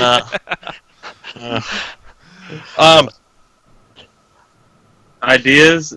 Anybody want to nominate? I mean, you originally had the idea for me to split off with, because that wasn't my idea. I got the idea from somebody else. Yeah, actually, whose idea was it? Because that was a very good idea, in fact, and it probably saved you all. Because I was just waiting for you all to just walk through the main street or even through back streets and. Yeah, I didn't know if Sally would like it, but I kept trying to push that Lucas take Gennaro and Sally stay with us. Yeah. Okay. Yeah, I think that was you. Alright, so Jason gets 5 points for that. Yeah. Now, whose idea was to actually, change Jason's appearance? I was the first one that started suggesting he shave, and then I asked just before the people started the doing the knocking nearby if we would know anything about changing the color of his hair. 5 points for Andy. Mm-hmm. Anything else? Sally certainly tried by punching me in the face. Was that your intention? Really trying. Yeah, I think that was the intent, that he was trying to change your looks. Just like really. Yeah, I know he's going. Yes, that was my intent. Totally. Yeah, I was like, wait. I wasn't mad about him making our life more difficult. No. No, I wanted to help him by punching him in the face. Well. I don't know. What say you guys? Should Brian get 5 points? Because actually that was a kind of good idea, but it didn't completely work. Still, he did want to do exactly the same thing as Jason. I mean, as Andrew, I believe. You just didn't say it. No. I thought that's exactly what he was doing, but I don't know. Yeah, I mean that's what I gathered when he did it. But I said, like when I did it, I said I'll explain later, and then I leapt across the table and punched him in the face. I was trying to give him a shiner or like a busted lip. Yeah. So now you can explain. Yeah, no, I remember you saying that now, that's what you were trying to do. You were trying to give him a black eye or a split lip. I remember you saying that. Yeah. Okay, I think he deserves 5 points for that. Yeah. Yeah. Brian, 5 points for you for that. Alright, so the points have been distributed. Next session will be the last session where Sean makes his notes, and then Andy for a single session, and then Brian for free. Now, Is birth location and character the same thing? birth location. What do you mean? Oh, we didn't do the for playing to your Oh, yeah, actually, yeah, I forgot about that. birth location. Yeah. Sorry, yeah. Brian, Tylea.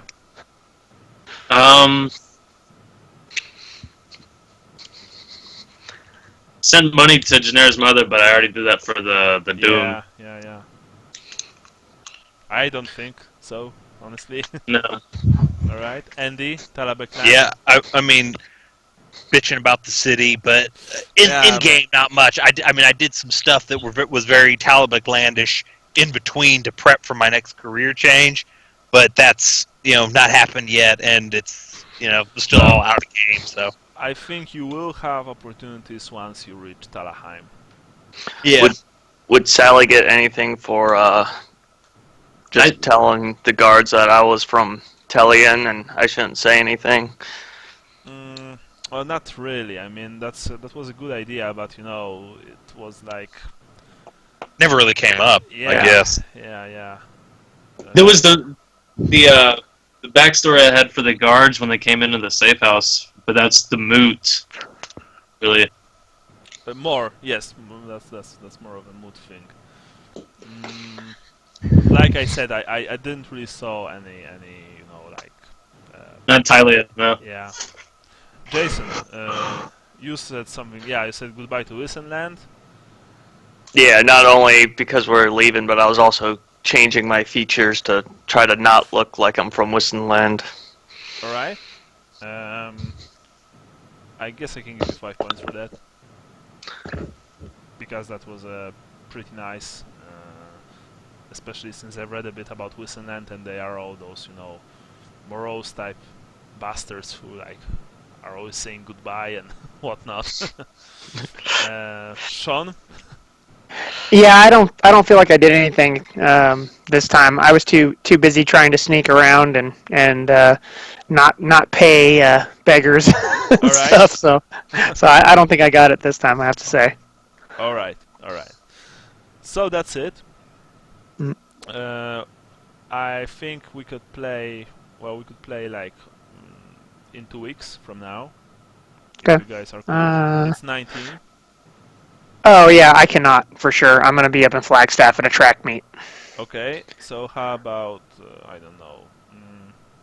Okay. So what do you guys say about either 12th or 26th? 12th, I got a kid's my middle kid's birthday party, so that's out. So it's a no-go. How about? Oh shit! Wait a second. 26, I think. No, okay. 26, I should be able to play. Yeah. Okay. February 26th. Yeah. Okay. Yeah. Yeah. Okay. I will be probably that tired because I already have a Warhammer session, real life this time. But yeah, after a few coffees, I will be good as new. I need to confirm that day. It's a little too far in advance for me to know what's going on. But if something comes up, I'll let you know. All right, no worries. If we won't make it, then we just have to wait for March. It happens, of course. But yeah, let's just say that right now 26 is okay. If anyone won't be able to play, well, just give us a call and we'll figure something out. Okay, guys. Thanks for the game. I'll see you soon, hopefully. I plan to add a few things to our group, like a few pictures and whatnot. Maybe I'll try to do this tomorrow. Okay. Of course, just for your like entertainment and viewing pleasure, so to speak. Sounds Yeah, good. I might do another sketch. I have the Oh yeah, I'm traveling tomorrow, so I wanna have a lot of downtime. yeah, I mean those sketches of yours are simply awesome, and I love Yeah, them. Yeah, yeah, they're great. they are the best. Right, so next time, one-shot adventure and an ability, and a chance for you to get fate points, and then it's Talabheim, for sure this time. Okay, All right. that's good. Yeah. All Sounds right, good. guys. All right. right, Have take a care. good night. See you later. Bye. Bye bye. Bye-bye. See ya.